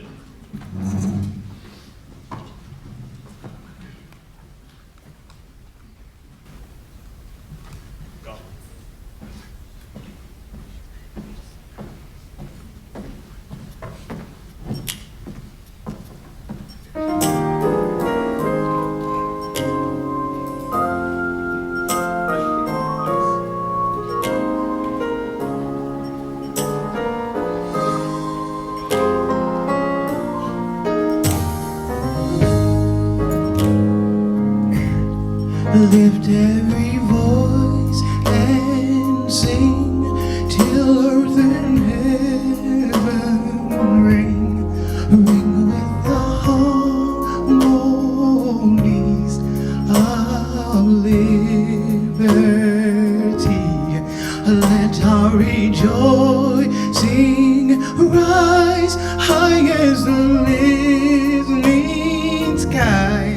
let it resound high as the rolling sea. Sing a song full of the faith that the dark past has taught us. Sing a song full of the hope that the present has brought us. Facing the rising sun of a new day's begun, let us march on till victory is won.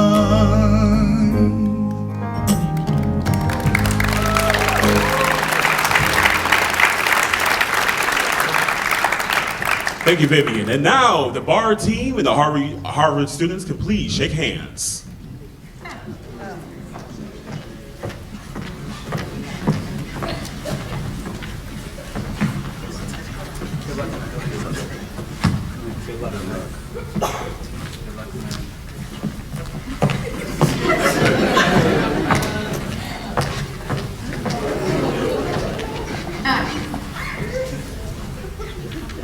So that's your uncle, ain't it? It is. Good to know.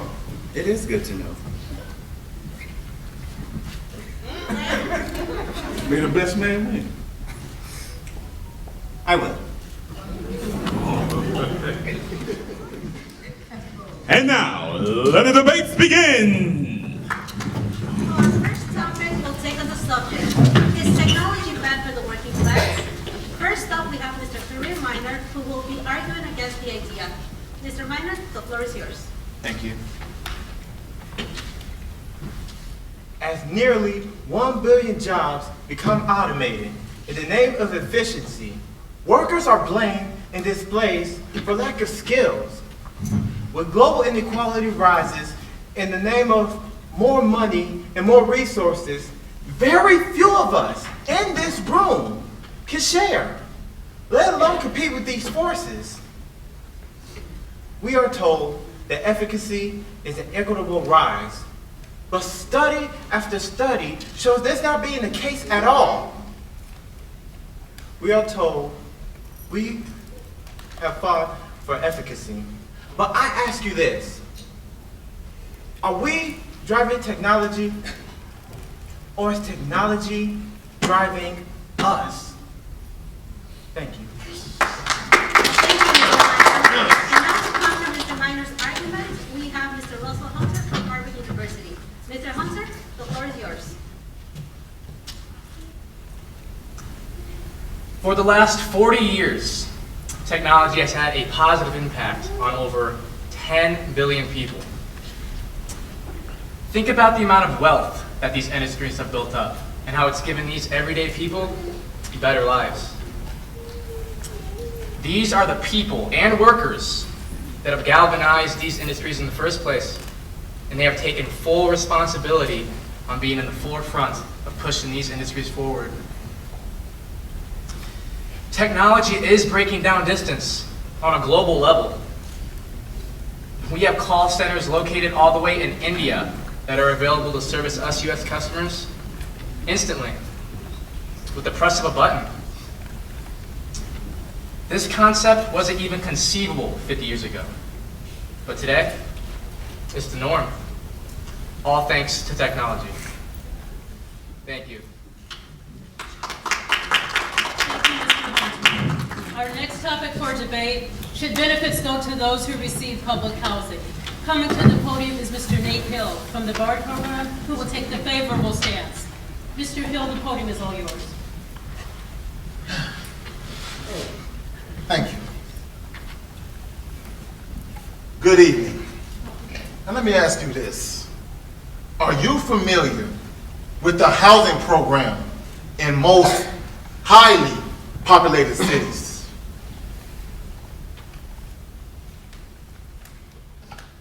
Put it this way. We want the youth to take care and move to the central business district, not the primitive agricultural farmland of today. Now, what's the result? 22 million people. Now, if we can create a proposal that can create 10% of the rent subsidy for those people that live in Central Business District. Take, for example, our city, Chicago. Our city can benefit from this rent subsidy in that, did you realize that we are the most expensive city to live in? And this rent subsidy can help significantly to all youth. Take advantage of these opportunities. Thanks. Thank you, Mr. Hill. Now to counter Mr. Hill's perspective is Mr. Christopher Martinez from Harvard University. Mr. Martinez, the floor is yours. Thank you. Now, let's take a moment to think about the residents that are on the more meager end of the scale. Can they truly afford this way of living? Will they have equitable opportunity to still be a pinnacle part of their new neighborhood? Yes. The downtown areas are a phenomenal place to take residency. But what about what's around it? Can these residencies truly feel like they're thriving when they're surrounded by shops that sell $30 lunches? Chanel shops all over the place where you feel like even window shopping may be out of your financial grasp? You're surrounded by multi-million-dollar homes which realistically you cannot afford, but have neighbors whom can. And that does not settle well with you. Eventually, you'll go back to your own neighborhoods and purchase the necessities there. So again, what would be the point of an economic incentive to live in the Central Business District? Thank you.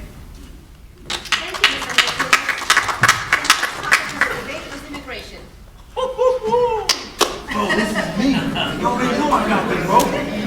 In the interest of fairness, Harvard has requested that they take the affirmative side of this argument. Wait, what? Sir Ron Escobar from the bar team will take the counter. Bro, I can't do this. I am this. Coach, hey, hold on. Excuse me. How did you arrive at this decision? Well, since Harvard has the winning record, they have the right to exercise one advantage. So this is what we are. I guess you shouldn't have lost that match at West Point, huh? Shut up. All right.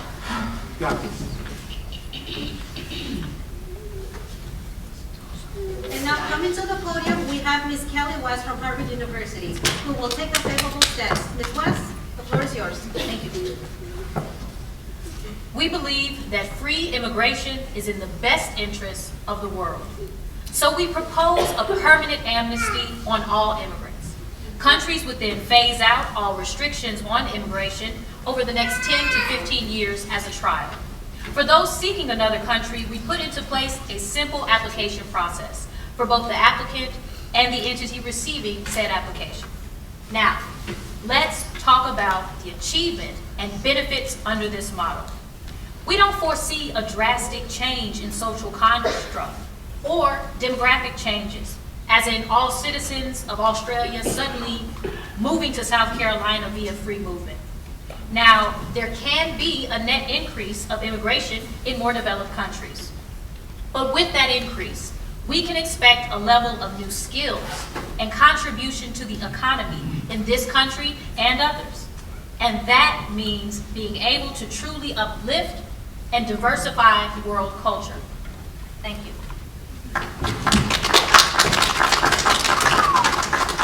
Kelly, seriously, that was way too surface. What are you talking about, Kevin? That was anything but surface. Are you kidding right now? That was 2 minutes of fluff. You didn't say anything. I knew you wouldn't fit in here.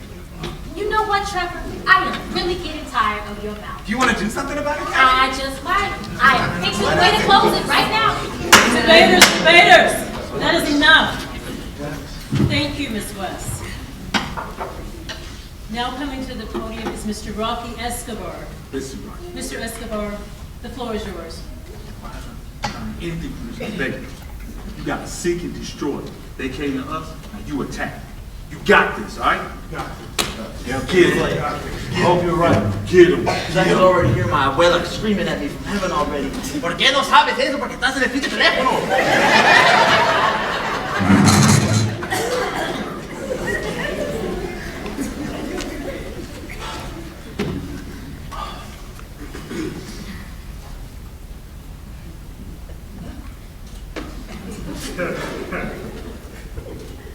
So I come to you today to speak about freedom.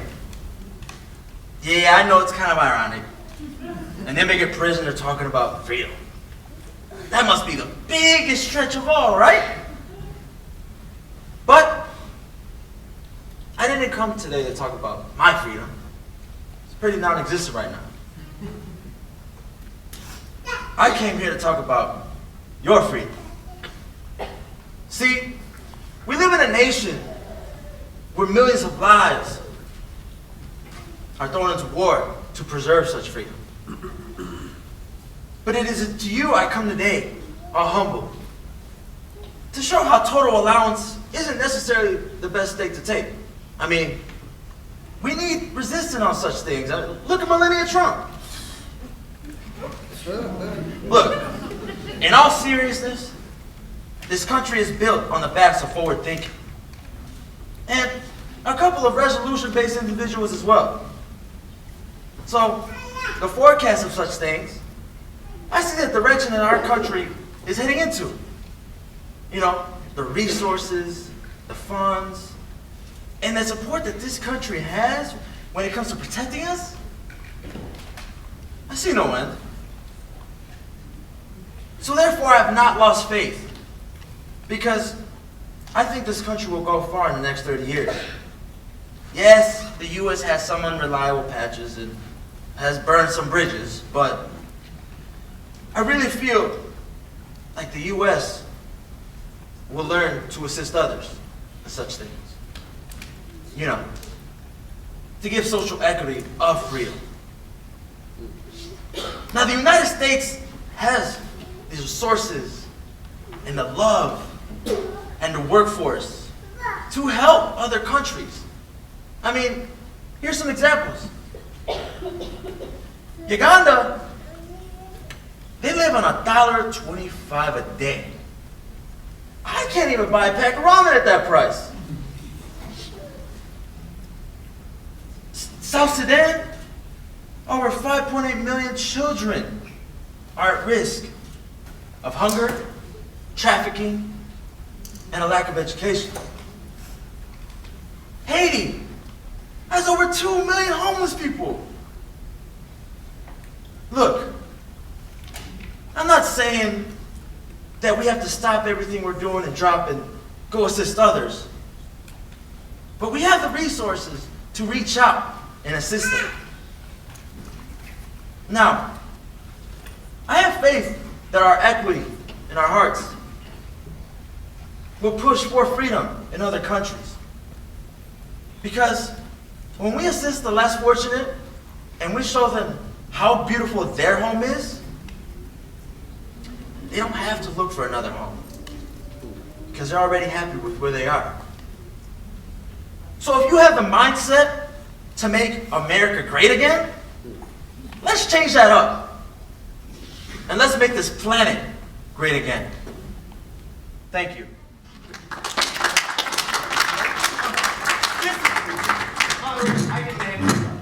We must move on. No. On to the next topic. No, we are rebutting.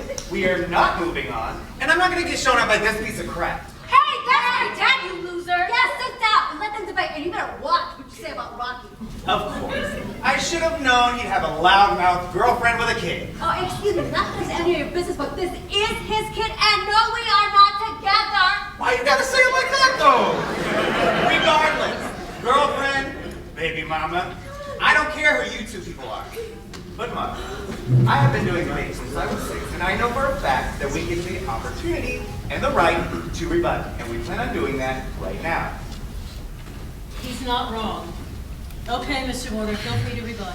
Glad, but it will not be Kelly doing it. Sir.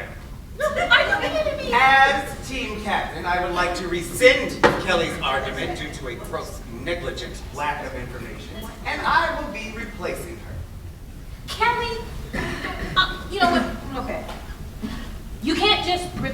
the middle of the debate. Exactly, Kelly is right. This is clearly a violation. I can and I did. And I would like to welcome to the stage Kyle. Kyle? Kyle's currently suspended. He can't perform. Wait, you can't do that. He's expelled. A correction. Kyle's suspension has been lifted per my Uncle Eddie, and he's replacing Kelly and back on the team right where he belongs. Welcome back, Kyle. He's great, Paul. He's that power. Thanks, man. Good to be back. You can go to hell, Trevor. Oh, I will, and I'll save you a seat and keep it warm. That's for you, Uncle Eddie.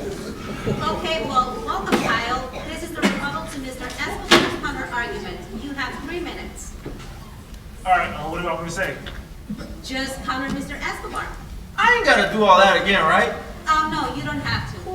Kyle is what Mr. Escobar spoke on a few minutes ago. Did you not hear? Oh, no, I was trying to get the flaming house out of vending machine. Y'all really gotta fix these vending machines, man. So you telling me that prisons can take in $1 million a year, but I can't get my snack back?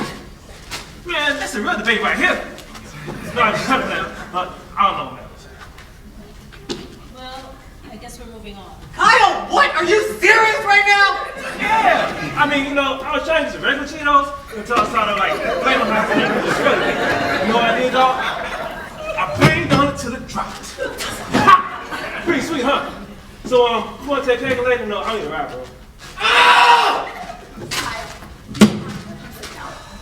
One bullet point that I'd like to point out in Chapter 3, Article 6, Section 11, when 4 debaters have spoken, all commitments of that team have been fulfilled.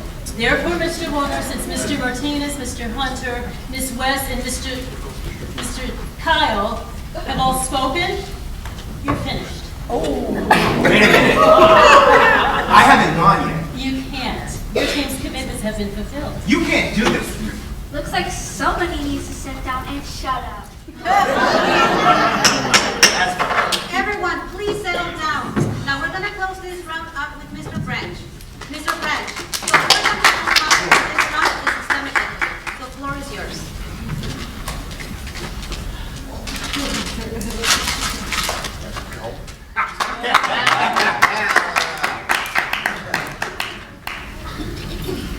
All right. Wow. Okay. I'd like to start by thanking the BARD program. Thank you for such an awesome opportunity for us to express ourselves. I'd also like to thank the moderators for an outstanding job today. As crazy as it sounds, I want to thank the Harvard debate team. Thank you for such a great challenge. Now, if I can start, but you know what? I'm not going to start. I want to thank Coach Vaughn. Thanks for waking us up, man. Now I'll start. I want to start with a quote. A quote from Richard Nixon's top aide, John Earlington. John Earlington said, and I quote, "There's 2 enemies in their Nixon administration. There's the Democratic left, and then there's black people. You can't criminalize someone for their political choices. No more than you can criminalize someone for just being black." But that's exactly what they did.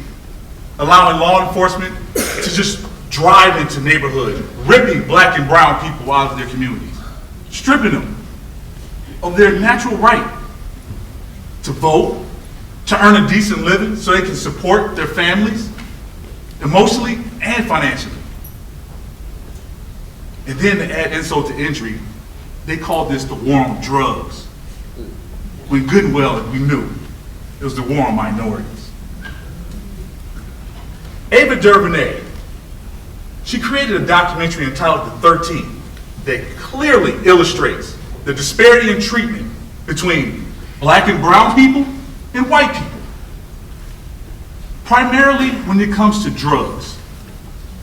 Now, in this documentary, it indicates that there's drugs that are sold in the black and brown community that is the same as the white community, yet the sentencing for blacks and browns are harsher. But let's take a little step even further. The war on drugs was a failure, considering how many drugs still circulate in America now. Now Now let's evolve. We're at a point now where the landscape is different.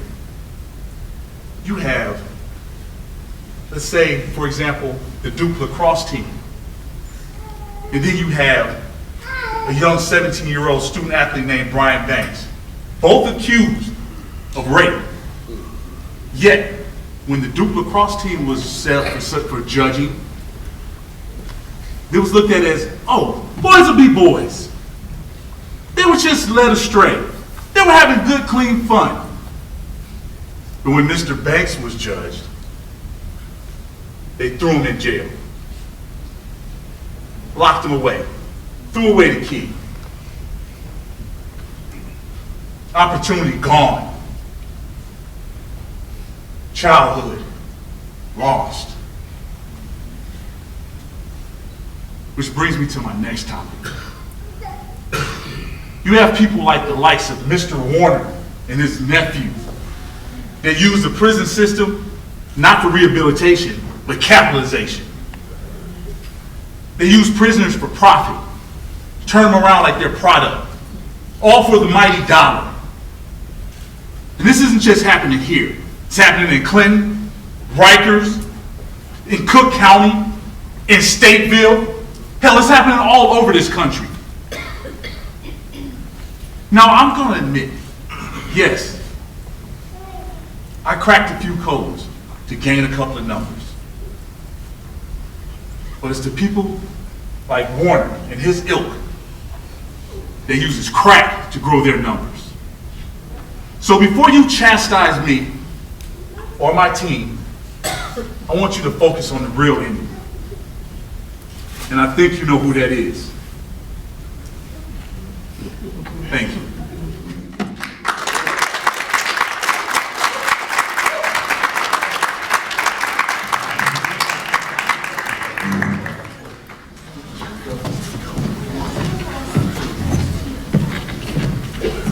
Thank you all for joining us for this historic debate here at Clinton Correctional Facilities. Today we witnessed a clash of educational titans that I'm sure exceeded all of our expectations. We wish nothing but the best for all who participated in today's debate. After scoring all the participants in each of the 7 categories, we have a definitive winner. Congratulations to the board.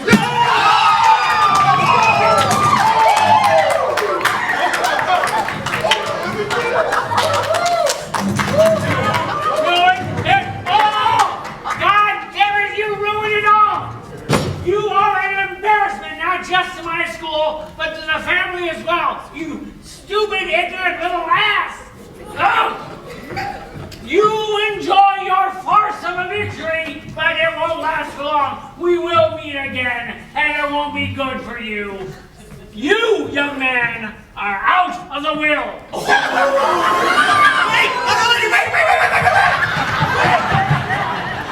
So we got called a bum, and it was getting cut from the will. That's it, Mom? Man, that's rich people problem. I can't relate. Neither can I, my brother. So proud of y'all. Hey. Hard work pays off. Hard work pays off. Come here. Congratulations, gentlemen. That was well earned. Well deserved. Yeah, good job. Sorry about Trevor. Hey, man, it's cool, but you know, you guys are the ones that had to put up with that. I mean, y'all gonna be okay? Yeah, we'll be fine. During the break, we took a vote to vote him out on Monday anyway. Too much of a problem. That's very good. Say, I don't know what your sensitives look like, but you guys are really gifted. We'd love to have you guys come by campus and talk to the student body. Yes, and I am an officer in the Black Student Union, and I can have something arranged for you to come speak at one of our Ivy League conferences if that's something that you might be interested in. Yes, and I'm head of the Student Government Association, and I think I could speak for all of us when I say that we'd love to have you down. Wow. Yes. These are awesome opportunities. We thank you guys for the invite. Thank you. Appreciate it. You guys have a great night. Be sure to look us up, seriously. Definitely. Kind of get everybody a good photo. Yes. Yeah, great. See, this is what happens when you fight yourself. Great job. Great job.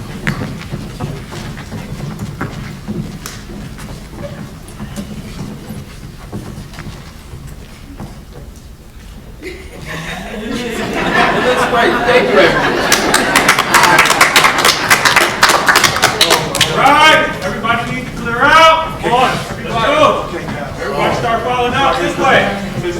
family real quick? Say something you speak to Look at family. my husband. I'm being a scholar at thing. See what you've been up to. I'm saying. I like it. Yeah? I'm just saying. Aren't you glad that you didn't know where you were coming Very from? surprised. What? No. What's up, little man? Like that? Yeah, ain't say. Hurry up, guys. Man, listen, I appreciate you and I love you, man. You are amazing, Dad. Thank you, sweetheart. You're my motivator. I love you. I love you too. Hey, I saw how you were cheesing when I was juking him over there. But on the real, give me a call. I miss our talks. Kinda. A little over your head. You gonna accept the charges this time? That was that one time, but yes, I will accept the charge.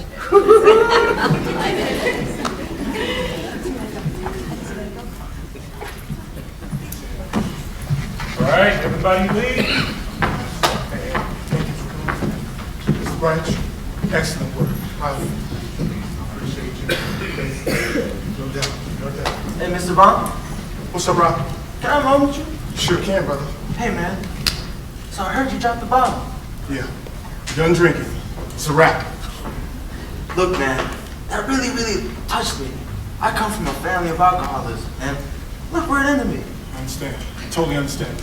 So, big ups and much appreciated. I look up to you for that. Thank you, brother. I appreciate that. Man, for real. Yeah. But hey, I know you got that bottle of whiskey on the left side of your cabinet. Is it cool if I get that? Because I'm done drinking this toilet water and jungle juice and having to do all that.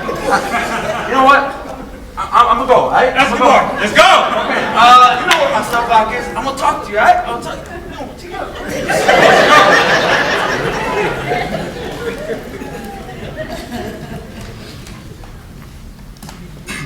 What you just witnessed was based off true events. In 2015, 3 inmates with violent criminal backgrounds defeated 3 undergraduates from Harvard University. It sounds like an unwritten script from a Disney underdog story, and in some ways, it is. But what we're forced to do is confront the fallacy of such a confrontation even happening, and the first being that criminals aren't smart. If there's a link between criminality and below average intelligence, no one has proven it. These inmates did not have the benefit of internet access. So what did they have to do? They had to research the old-fashioned way. Look up a book via the card catalog. Find the book in the library, if it was even there, and scour through and find all the facts that support their arguments. Even more startling, we, as a country, spend $212 billion to incarcerate 2.3 million people. Now, that's not 10% of the population, but that's a striking number. We incarcerate more people per capita than any other country in the world. So before you say, hey, hard on drugs, throw them in prison, please think about that. Do some people belong in prison? Yes. Let's take the murderers, the rapists, the child molesters, let's take them and put them in and underneath the jail and keep them there because they belong there. But when you say be hard on everything, please consider these factors. We have a high recidivism rate of 68%. What does that mean? That means out of every 100 inmates that are released from prison, 68 go back within 3 years. The breakdown goes further like this. There are some who are acquitted, some who are put on probation, and 50% of those remain incarcerated. What does that mean to you? For every inmate incarcerated, costs you, the taxpayer, at least $29,000 a year to keep behind bars. Now you say to yourself, what can you do about that? There's nothing, right? Well, that's not necessarily true. It's been proven that that high recidivism rate of 68% drops to 22% when educational programs are implemented. In the BARD program, it's less than 2% that return back to prison. So let's ponder. Put the BARD program aside for a second. And let's ask ourselves, you mean to tell me if we educate male and female inmates, the likelihood of them returning to prison decreases? That further means, 1, there are no crimes being committed. 2, there are no victims since there are no crimes being committed. And 3, you, the taxpayer, save at the minimum $29,000 a year of your money incarcerated.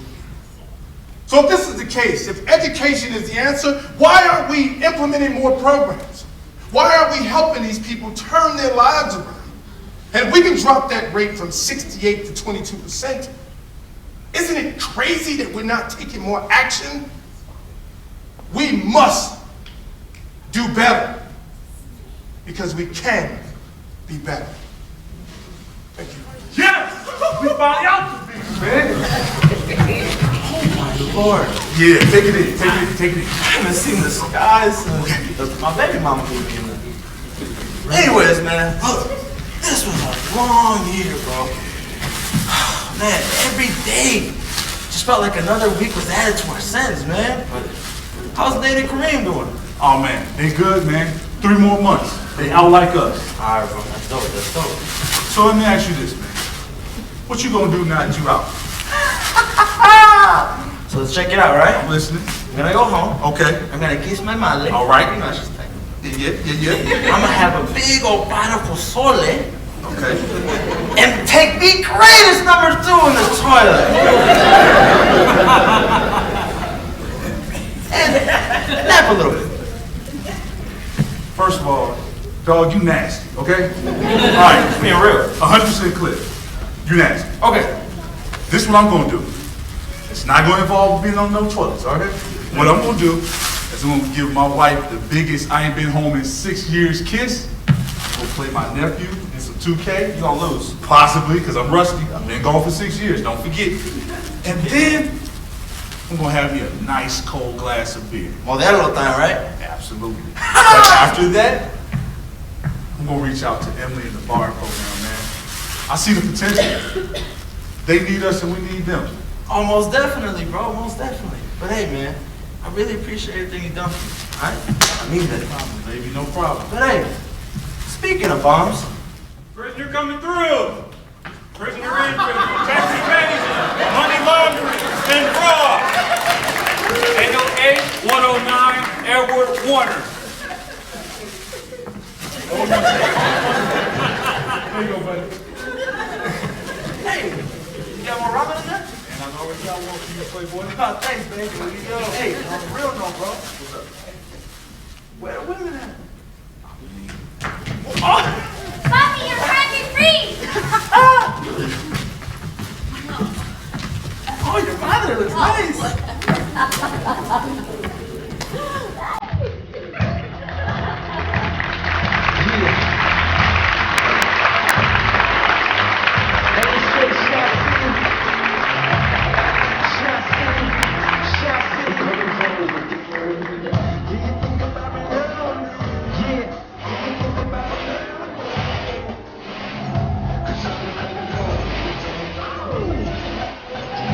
I met this girl when I was 3 years old, and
these aren't tears in my eyes. My eyes are red because I was smoking some weed with the Harvard student back there.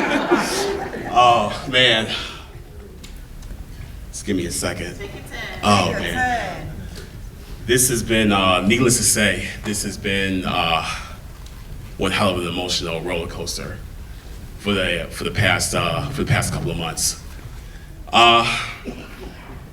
First and foremost, for y'all who probably are like, okay, who's this guy talking in front of us right now? My name is Maurice Prophet. I am the founder and creative director of B-Side Studios. B-Side Studios, for a little background, is a spin-off company from Powerhouse Productions, what has created what we have here tonight, and that is the annual Black History production in Schaumburg, Illinois, of which all of you have contributed and supported, and I cannot thank you all enough for making sure this stays alive every year. My mother, Valerie Prophet, the one who was on the video that you just watched a few minutes ago, is the one who created this entire spectacle that we do every year. Sadly, for those who don't know, my mother passed away December the 6th of 2019. And it's crazy because back in 2015, I came across this story about the bar debate team facing off against Harvard University and defeating Harvard. Now the thing was is that if you've been riding with us for a while, you kind of understand like the lineage in terms of like what shows we've been doing for the past, for the last decade or so, past couple of decades, excuse me.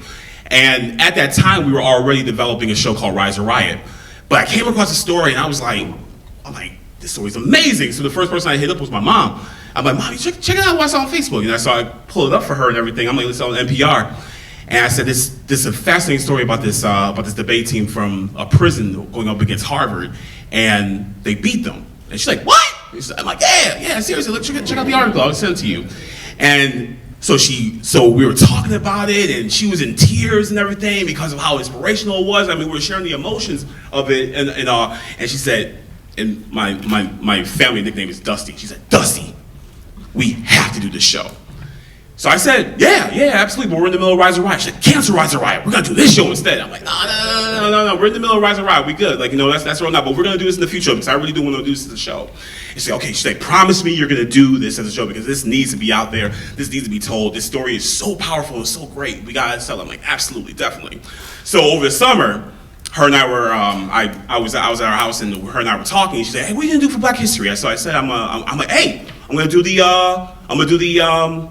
the bar against Harvard debate team story. And she's like, that's what I'm talking about. That's what I've been wanting to see. I've been waiting for that one. You've been BSing with the other ones. I've been waiting for that one. That's the one I want to see. So she was hyped. She was like, I am ready. She was geeked for that one, right? And I'm like, yeah. So I'm like, I'm doing the Birdman hand rub and everything. Yeah, we're gonna make that happen and stuff and everything. We're so excited about doing it and stuff. And so she was always like, asking me like, did you do the script yet? Is the script already ready? I'm like, yeah, I'm working on it. I got it. We're gonna be good for February. Don't even worry about it. It's gonna be the way how we normally do things and all that stuff. So don't worry, we're gonna be good and such, right? So she's like, yeah. So she was so excited because she really wanted to see how the story was gonna play out and such and everything. And so I was telling her, I was like, I got in contact with the people from the prison, from the clinic correctional facilities. I talked to the people from the bar program. I spoke with so and so. I'm like, they're gonna be in Chicago in October. I'm gonna go over and see them and everything. They're gonna be at this event. I got a chance to meet one of the actual prisoners who were on the debate team and everything. So it was all good. And she was excited. And so she's like, I cannot wait. I can't wait until Black History. So that was in the fall. And then December 9th, I'm coming out of boxing. And for some reason, it was a Friday night. I had a funny feeling. I was getting like, I wasn't really connected with my the heavy bag, and I was sparring with this dude, and dude just kept on binging me. He's like, man, Reese, what's good, man? You good? He was like, what's up, man? I'm tapping you, bro. You know what I'm saying? You let me, you're not blocking. And I'm just like, bro, I'm like, something's up. I don't know. I'm off tonight. I'm off, but I'll be okay. And what's funny was that my plan for that night, Christine, my wife, she's a teacher at Kelly High School. She was working late. And so I said, I'm like, I know Christine's gonna be home late, so I'm gonna do after boxing, I'm gonna go home and take a shower, and I'm gonna drive out to Schaumburg to see my mom. I get in the car, and for some reason, I left my phone in the car, and I see I had a bunch of missed calls. and it was from my niece Marie, my nephew Monty, my uncle Pop, and my brother Donnie. And then Donnie, he texted me saying, "Call me back immediately." And I was like, "What's up, man?" And he said, "I'm sorry, Mom died." So I think about, so immediately I went into mode. I just went into, okay, I'm coming out there anyway. I'm gonna be out there. They give me an hour. You don't want me out there stanking, but I'm gonna be out there. And so I went out there, and immediately, you get in the mode when that happens, and everything just kind of goes black. You're not really focused on anything else but what that is. And so we went through everything. The family got together that night, and I was coming home late that night. The one thing that stood out in my head was that, damn it, Mom can't see the play. Mom can't see the play that she's been wanting to see so long. And so I started going through the whole thing in my head, like, feeling regretful, and I'm like, am I responsible? I'm feeling like, should I have done this show instead of doing, the other shows I did in the past and everything, in between 2015 and right now? I'm like, dang, like, why didn't you do it? Why didn't you do it in 2018, Reese? Why didn't you do it in 2017? Like, why is Cancer Rise to Riot do that instead? Like what she said, like, she's not gonna see what she's been dying to see. But the thing is that we were in the middle of it. And one thing that hit me and stayed with me was that Mom wants you to go through with this still, because she's still watching you. She's still watching you. She's still watching your moves. She's still watching your actions. She's still watching everyone that's around you. She's still watching what's happening with her brand. She's never gonna stop watching you. She's never gonna leave your side. She's never gonna depart from you. And as a matter of fact, she's gonna be within you. And even though at the time when it happened, I was not quite done with the planning yet. I was not quite done with the planning. But after we got everything done when it came to her services and sending her off with her homegoing, it was after that I felt her inside me saying, all right, baby, you sent me home, you did me well, and you did everything right. Now I want you to get back on that horse, and I want you to complete everything when it comes to this production. And I want you to follow through. And I want you to do a damn good job like how you do every time. And I promise you, audience, I promise you, on my life after that happened, I felt this surge of energy go through me. That completion was the only objective. Completion was the only thing that was going to happen because she was with me.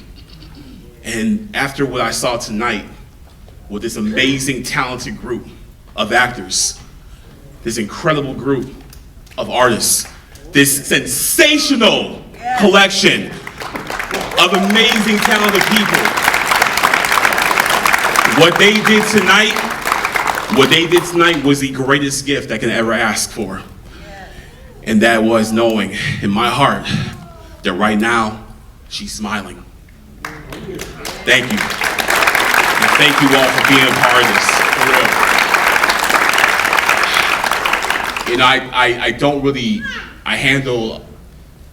I'm kind of funny when it comes to handling death. I'm not really conventional with it because to me it's one part of life that I still don't understand. And it's one part of life I have so many questions about and I can't get answers about or anything. And so it hits me oddly, it hits me differently, but I do believe that there is a connection though with the ones that we lost, the ones that we have lost. There still is a living connection, a very tangible connection that's still there between yourself here on earth and the ones that are no longer with us. That's the one part of death that seems to make some kind of sense to me. And because it makes sense to me, it's something that I'm always going to hold on to. And I suggest to each and every one of you, because I know we all have experienced loss. We've all experienced loss from the most bizarre angles, the most bizarre circumstances, the ones that just don't come together, that leave you in this quandary, like what does this mean? We've all have experienced loss on this level. but it's those people that we have lost that even though they're not here physically, it's that love that's going to be eternal. And so it's like when I experienced that, when I understood that, when I finally came to grips with understanding what that was, that love can never be unmatched. And it's that love that you hold on to keep on moving forward, and to keep on striving forward, and to keep on achieving your goals and being the best version of yourself that you can be. That is the Valerie Prophet that I know, and that was the way how she always wanted to be, and that is the legacy that she leaves behind with me and my family and everything, and I want to thank her for that. And I miss you, Mama, so much, and I'm just so glad that we were able to get through tonight, and we made you happy. And that's with the collection of this amazing talented group, and also this beautiful audience as well too, so I thank you all so much for this tonight.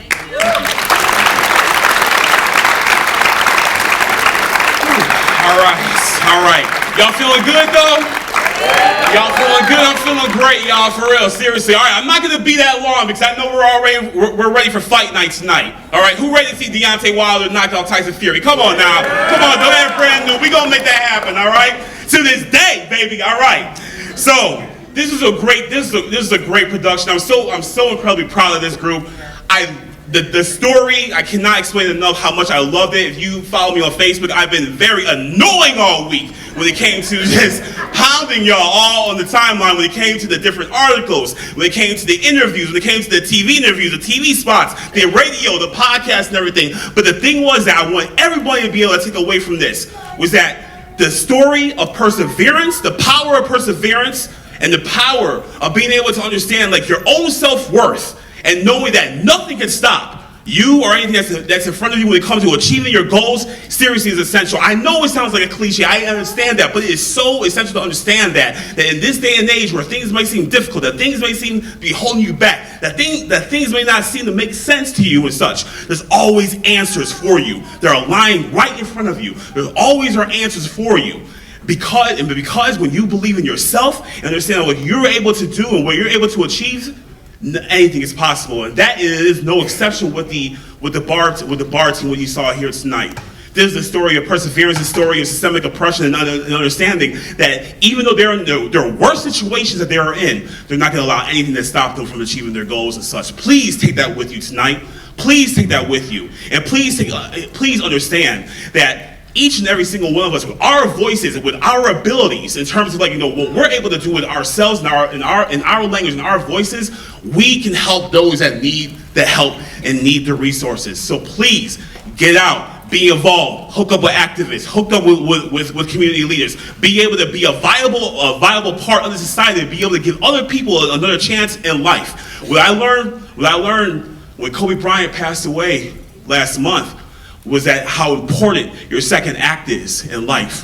What I learned from Joaquin Phoenix when he spoke at the Oscars, when it came to him appreciating verbally about his second chance, his second act in life, it let me know that no matter what's happening in front of you, you never have an opportunity. There's never any opportunity that's holding you back. So you always have a chance to be able to achieve and go further with yourself and become the best version of yourself. And that's what we saw tonight. And everybody, please, if you don't take anything away from tonight, please at least take that with you. Rest and reassure that you are the best version of yourself. All right. I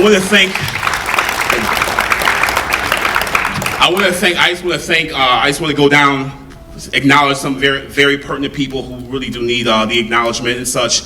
My stage manager, Chrissy Johnston, I appreciate you so much. Thank you so much for tonight. My set dresser, Chrissy Cruz. The art gallery host, Miss Myra Ruiz. The theater technicians, Mr. John Scripp.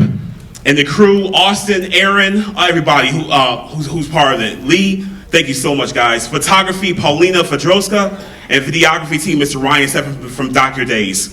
And in addition to that as well, too, I want to thank Mary Al Larson and Betsy Armistead for always making sure that this is a staple. This remains a staple in the village of Schaumburg. I want to thank Jack Nether, Cassandra Herman from the Al Larson Prairie Center for the Arts. I also want to thank B-Side Studios LLC. Of course, that's me. So I'm thinking myself.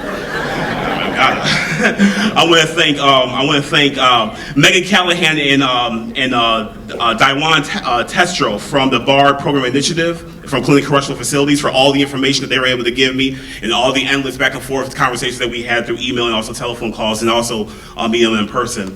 I want to thank the ladies from our sponsor, HJG Salon, Jocelyn Bates, Heather Legowski-Sherry, and Georgianne, please don't kill me if I don't get your last name right, Georgianne Krulwich from HJG. They are located at 970 South Buffalo Grove Road in Buffalo Grove, Illinois, 847-520-1130. I know ain't nobody wrote that down, but, you know, holler at them after the show to get that number, all right? I want to thank the Chicago Public Library. I want to thank Alice Boswell, the editor-in-chief of Just Me Magazine, Eric Pearson from Daily Herald. I want to thank Brenda Sanchez from Sanchez Graphics, my baby Christine Prophet, my wife. When you see the finest woman in the room, that's my wife. That's who it is, all right? I want to thank Maria Petrella. I also want to thank Jakara Holman, the host of the Indie Center podcast. Ms. Barbara Keir from Chicago Splash Magazine. Vault 309 from Peoria, Illinois. I want to thank Dorian Nash, the host of the Mic Check, and Tavis Jordan. I want to thank Dave Perez from the Dave Perez Show of Comcast. I want to thank Jessica Patrice in the WCIU The Jam Morning Show. Andre Robinson from the Dre Pod 2020 Audio Diaries. I want to thank Sheila Reed and the Sisters of the Alpha Kappa Alpha Sorority Incorporated Chi Alpha Omega Chapter. I want to thank Jasmine Morales, the host of the J. Marie Show, and Kia Smith from the Chicago Defender. I want to thank Christian Tabernacle Church, and please take a look at that insert that's inside. There's a special memorial fund, a special memorial scholarship fund that's set up for my mother. So please take a look at that website from CTC. I want to thank CopyMax. I want to thank Rosai's Pizza. And also, please, when you all leave here, please visit all of our vendors in the lobby and also in the gallery area. JB Jewelry Box on the go. T-Fusion, the handcrafted beverages. Shade Poppin' Popcorn. Smoke by the pound. Barbecue. God's Essence and Aromatherapy, the Success brand and Afrocentric products and jewelry as well too. And also in addition to this, in addition to the memorial to my mother as well too, this show is also dedicated to the losses of Ms. Derica Lindsay and Mr. Jimmy McDaniel. Folks, we had a hell of a night tonight. This is so much fun. I thank you all so much for everything tonight. And there's one last thing that we gotta do. I gotta introduce y'all to the cast of Mindgames. Please, can you open the curtain, please? Hey, play, I should have told you this earlier. Play Homecoming. Yes. All right. Now I want to introduce you to the cast of Mindgames. First off, playing the visitor, Miss Brittany Cannon. Brittany Cannon, come on now. Where Brittany at? She out here? She gone? She went to go see the fight, I guess, all right? I want to be the photographer, Mr. William Smith. Mr. William Smith, the photographer. Where you at, William? Call on now when you get a chance, man. I want to thank the vocalists, Mr. and Miss Vivian and Paul Williams. Miss Vivian and Paul Williams. Please come out. Sound all good. There you go, William Smith. I want to thank playing Crawford, Mr. Etole Hughes. Mr. Etole Hughes, please come out. Playing the role of Dobbs, Mr. Alan Hutchison. Playing the role of Damon, Mr. Stephon Stevens Jr. Y'all. All right. Playing the role of Sophia, Miss Elena Rios. Yes, my little buddy. All right. Playing the role of Olivia, Miss Jessica Patrice. All right. Playing the role of Natalie, Miss Wendy Acosta, everybody. All right. Playing the role of Miss Dara Wade, that is Lisa Michelle, everyone. Absolutely. Playing the role of Sylvia Valdez is Miss Martha Moncada. All right. Playing the role of DeMarcos, I give it to you, Mr. Pablo Pedroza. Playing the role of Vic with the right hand, Mr. Alex Thorne, everybody, Playing the role of Benny, not the butcher, but Benny, Mr. Artemio Gonzalez. Please come out and take a bow, brother. Thank you. Playing the role of Paula Wallace, Miss Teresa T. Bizzle Johnson. That's right, all right.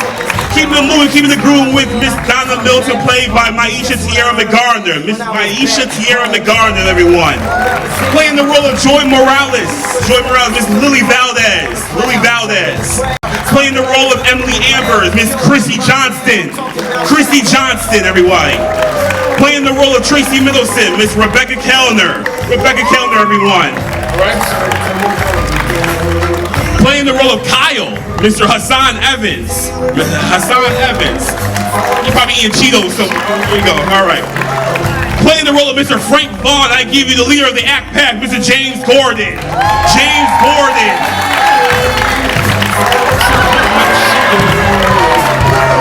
Yeah, get it, boy. Playing the role of Mr. Chris Martinez, I give you Mr. Jonathan Guzman. Jonathan Guzman. Think about Jonathan. Playing the role of Mr. Russell Hunter, I give you Seth Boyer. Seth Boyer. Seth Boyer. Playing the role of Miss... Space right there. Yeah, you got space, y'all. Be for real. Be free. Be free. Be free. Playing the role of Miss Kelly West, I give you Takuma Sadiq. Takuma Sadiq, everybody. Takuma Sadiq. That's right. All right. Playing the role of Mr. Trevor Warner, I give you Mr. Richard Inman. Richard Inman.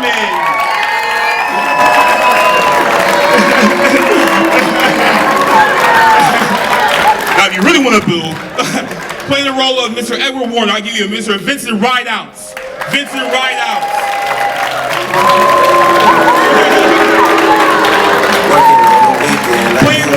Playing the role of Mr. Nate Hill, I give you DDA Sims. DDA Sims. There we go. Playing the role of Mr. Kareem Minor, I give you D'Angelo Smith. D'Angelo Smith.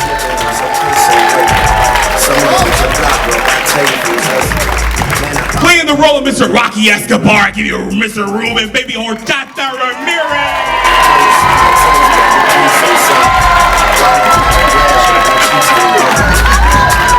And last but not least, a man I'm very proud of, playing the role of Mr. Marcus Branch, I give you Mr. John Robinson.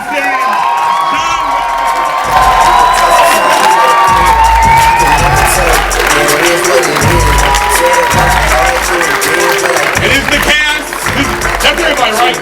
Okay, this is the cast of Mindgames, everybody. I'm Mr. Maurice Prophet. I love you all. Have a great night.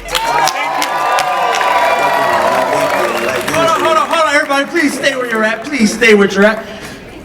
My boy wants to say something right now, all right? So, Maurice, if you can go into the middle of the stage. Hey, you look nice in that purple tie, huh? Handsome. Hey, y'all need to fight me like you. So check it out, y'all. On the scene. Yeah, right? Check it out. Because I don't want to keep y'all too long, but on a serious note, I want to say this.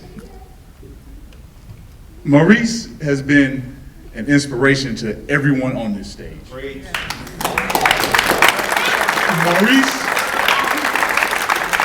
Maurice has put his blood, sweat, and tears in all of this stuff. Maurice, I mean, I don't care what time of day it is, what time of night it is, he's available for us. He's available for his community. He makes sure that he busts his butt to have this every year. I can say this from my standpoint. Last year was my first time on this stage. Maurice he came with open hands, open heart. He allowed me to be where I'm at right now. We love you, Reese. Definitely, we love you. Now, I said all of that to say this. Maurice got that because of his mother. Maurice got that because of his mother. And I didn't get a chance to meet Miss Prophet, and I deeply regret that, but I know that's what's instilled in him from his mother. So what I'm going to say today is this. I want everybody to kind of come up. We got something for you, my man. Come on, man. Come on. I was saying, right?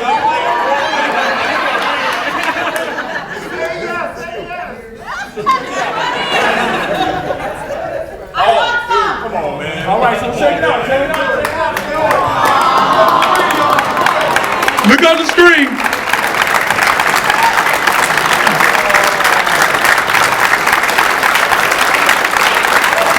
Yeah. That's real right there. So check it out. Wow. Yeah. There you go. Yeah. And the whole situation, we got the scripts. Just so you guys get an understanding, if he didn't explain it already, we got the scripts. A couple of weeks later, we got the news that his mother had passed. That put everything, rightfully so, on hold. But it was Maurice, not us. And we stood back knowing, hey, you know, whatever you need. He was like, no, we pushing on. I need that tick. I need that moment to pick myself up and carry on. And that's what we did. We all came together and we carried on.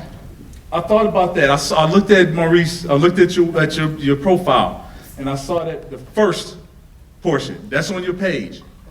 That second portion, I'm telling you right now, this is what that second portion came from. When I said last year that I first came on, right as I got the script, my sister passed. I came there trying to pick myself up.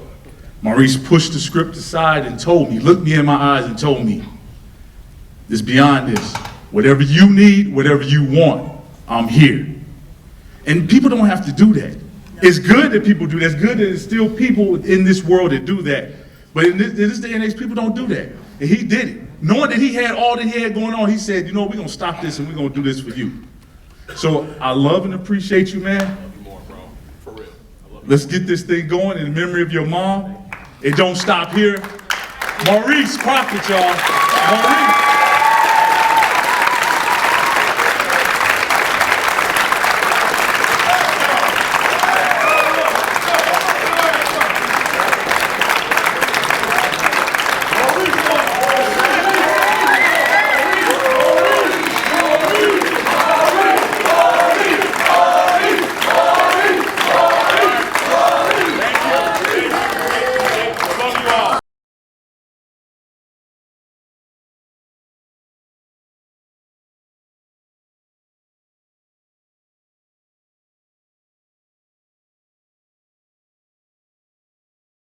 Nice ring to it.